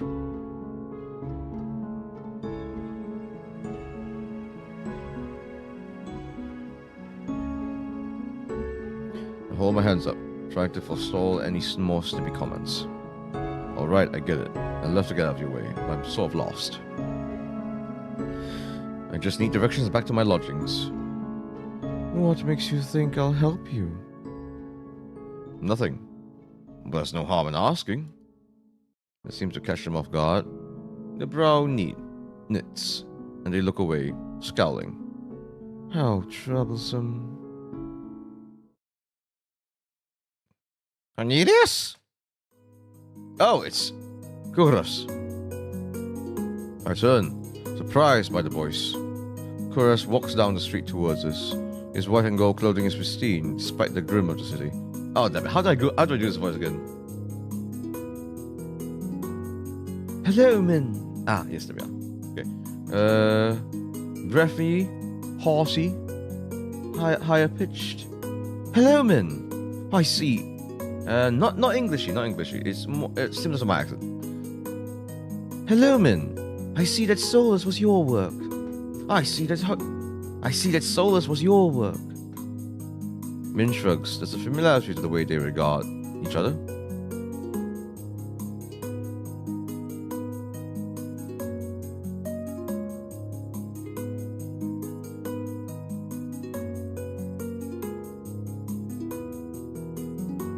You know them, Kuras?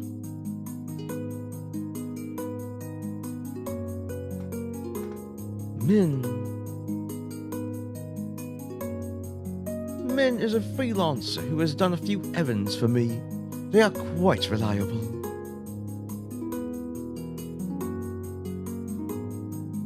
Unreliable freelancers don't eat. Ah man, their voices are too similar.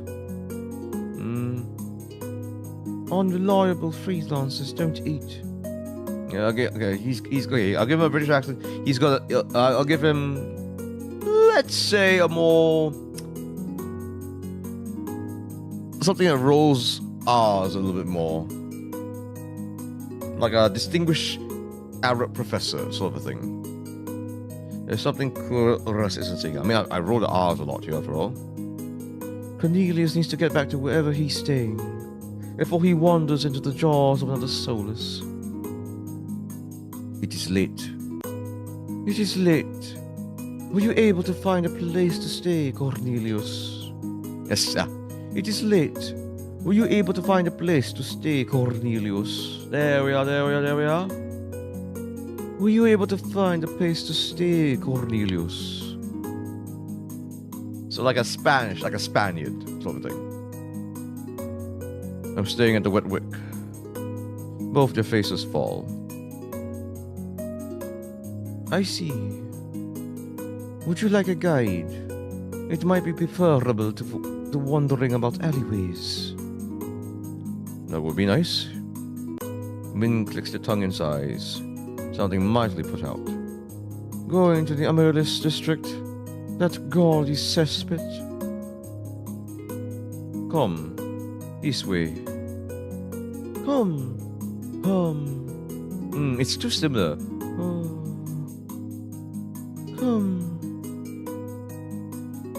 Come this way. Despite Min's clear distaste, when Kuras leads me down the street, they keep pace with us. Catching my curious glance, Min's eyes narrow. It's not safe this late. I don't care about you, but Kuras is the only doctor worth a damn in this place. Are you like this with everyone? The deadpan look Min gives is answer enough. I catch Kuras hiding a slight smile. I surprise a sigh and resign myself to having a grumpy shadow all the way back to the Wet Wick. The route Kuras takes is completely different from my slow meandering earlier in the morning. In no time at all, he cuts through darkened streets and twisting alleys. Hey, it's all shiny now. It seems like half the city has poured into the Amaryllis district's colorful streets. Laughter, clinking glasses, and music assault my ears from every direction. Yet the most noise still comes from the Wet Wick. Its doors hang wide open, lanterns lit. Here we are. He moves towards the door. Min lets out an audible huff. Don't tell me you're going in. I have some quick business with Leander. Yes, I think that fits better. I have some quick business with Leander. Fine. He still owes me for yesterday's work. They drag their feet, reluctantly trailing me into the tavern.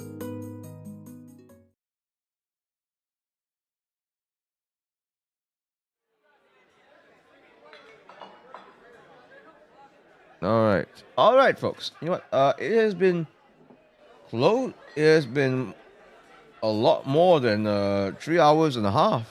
My, we've done a lot of progress. You know what? I think I'm going to play this again. It is getting rather late for me.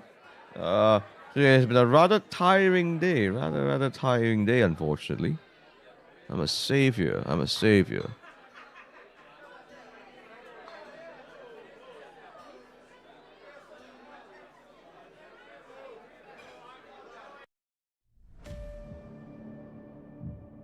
Right, let's head up here. All right. Okay.